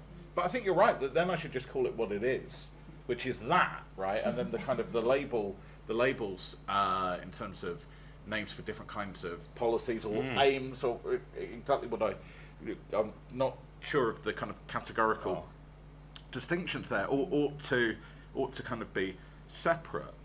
So my word of exculpation here is that this paper, which I've been fiddling about with for too long, I've got a very bad habit of not just letting it go, but I think it's a creature of its age, which is that there was a very brief point on, let's say, the British and actually French, German, and kind of Australian, New Zealand sort of left, where everyone was talking about pre-distribution all the time. They were convinced that this was kind of the big thing. And then, actually, if one could sort of have a paper that sort of said, well, look, you see what you thought was interesting here? It's actually the slightly other social egalitarian idea. That's actually what's driving this kind of shift. And okay, if we're committed to this name, if we're really going with that, then let's kind of try and give an account of it that connects it explicitly with that social egalitarian background. But I think, as that real life moves at a much faster pace than academic kind of thinking of this stuff. And so, I think actually there isn't that same reason to want to kind of save the label. And I think the thing to do, so actually I'm agreeing fundamentally with both of you. I think the thing to do is to kind of to give an account that locates the kind of social egalitarian heart in some of these proposals. And I think some of the points I then make, I can kind of make the kind of semi-debunking points about the kind of conceptual shallowness of some of these distinctions. And in a way, that's fine if the only work they're doing is kind of fairly instrumental distinctions, just when you think, when you're trying to organise the space of possible means or policies or whatever I should call them. So I think that's just tremendously helpful. On, I don't know how we are for time. We're already past. So right. don't Okay. worry. Yeah. No, don't worry. So I think that just one thought about starting points. and about. So I think that's. So I don't mean it to be any part of my account that it inherits the kind of Paine, the Thomas Paine's kind of starting gate kind of account. So I think what's interesting there in Paine is that idea of the connection between property and independence and kind of self-authorship, right? It's about the kind of normative function of property that Paine kind of alights upon. And that's valuable even if, right, as, in Mead and Rules, the thought is that this is a kind of background set of property entitlements that you can't completely look. So, even your sort of lazy, dumb, and unlucky, or whatever characters, it might still retain certain kinds of background entitlements. So, I mean, that was very helpful. Gosh, no, there's so much to talk about in all this. So, given that it's kind of a bit late, I'll just mostly say that how wonderfully useful it is to have had these critiques, and I think where the kind of intersecting bit where you both are, you're both right. I'm absolutely sure. But I'm going to, because I've just been in a good mood since yesterday's election in Britain, I'm going to just close, and Olaf's given me the kind of in to do this, with a story about Ronald Dworkin and social egalitarianism. Yeah. And you've probably even heard this story from Andrew. So Dworkin goes to Barcelona to give some talks. This happened 5 or 6 years ago. And he's being dropped at the airport by Andrew Williams, perhaps Wales's leading political philosopher. And they get there, and if you've ever been to the Barcelona airport, I'm sure many of you have, it's very busy, but it's there was, the big kind of queue, right? So he dropped his bag off, and, Andrew takes Dworkin up to join the queue to sort of show him where he's got to go.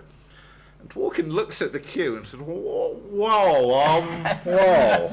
I wonder if there's probably another shorter queue. I am traveling first class to And Andrew says, no, Ronnie, no, that's the only entrance here. You have to queue here. And Dworkin says, well, that seems, let's ask something. So they go and ask, is there a VIP lane for extraordinarily wealthy and prestigious political philosophers? Do these kinds of, is there a special place for them to go? And Dworkin's told that no, actually he does have to queue up with all the other folk.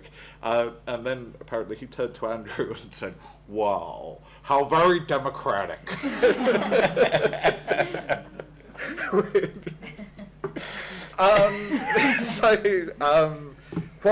What's my point about that? Doesn't matter exactly. It doesn't matter. So that just shows what can go wrong with distributive. No, shows the superiority of the social egalitarian paradigm over the distributive egalitarian paradigm that it supplanted. But no, it doesn't really show that because Dworkin is such an interesting figure in part because, in a way, there is this kind of social egalitarian vision there at the core of what he's doing. And actually, many of I have to say something nice about Dworkin, having heard that story, which, one extraordinary thing about Dworkin, I think, is that so much of the literature that was inspired by him and came after him just had nothing of the kind of philosophical depth and interest that his work had, and I think often people were, I realise in this paper I'm obsessed with these kind of metaphors of depth and shallowness and whatnot, but I think that very often, the things in Dworkin's work that got picked up and expanded were kind of surface features, and the real kind of the philosophical core of it, still I think probably hasn't had enough attention, oddly, given that nevertheless there has been a lot written about it. But thank you both very much for just wonderful and really, really helpful comments. Really, really appreciate it. Thank you.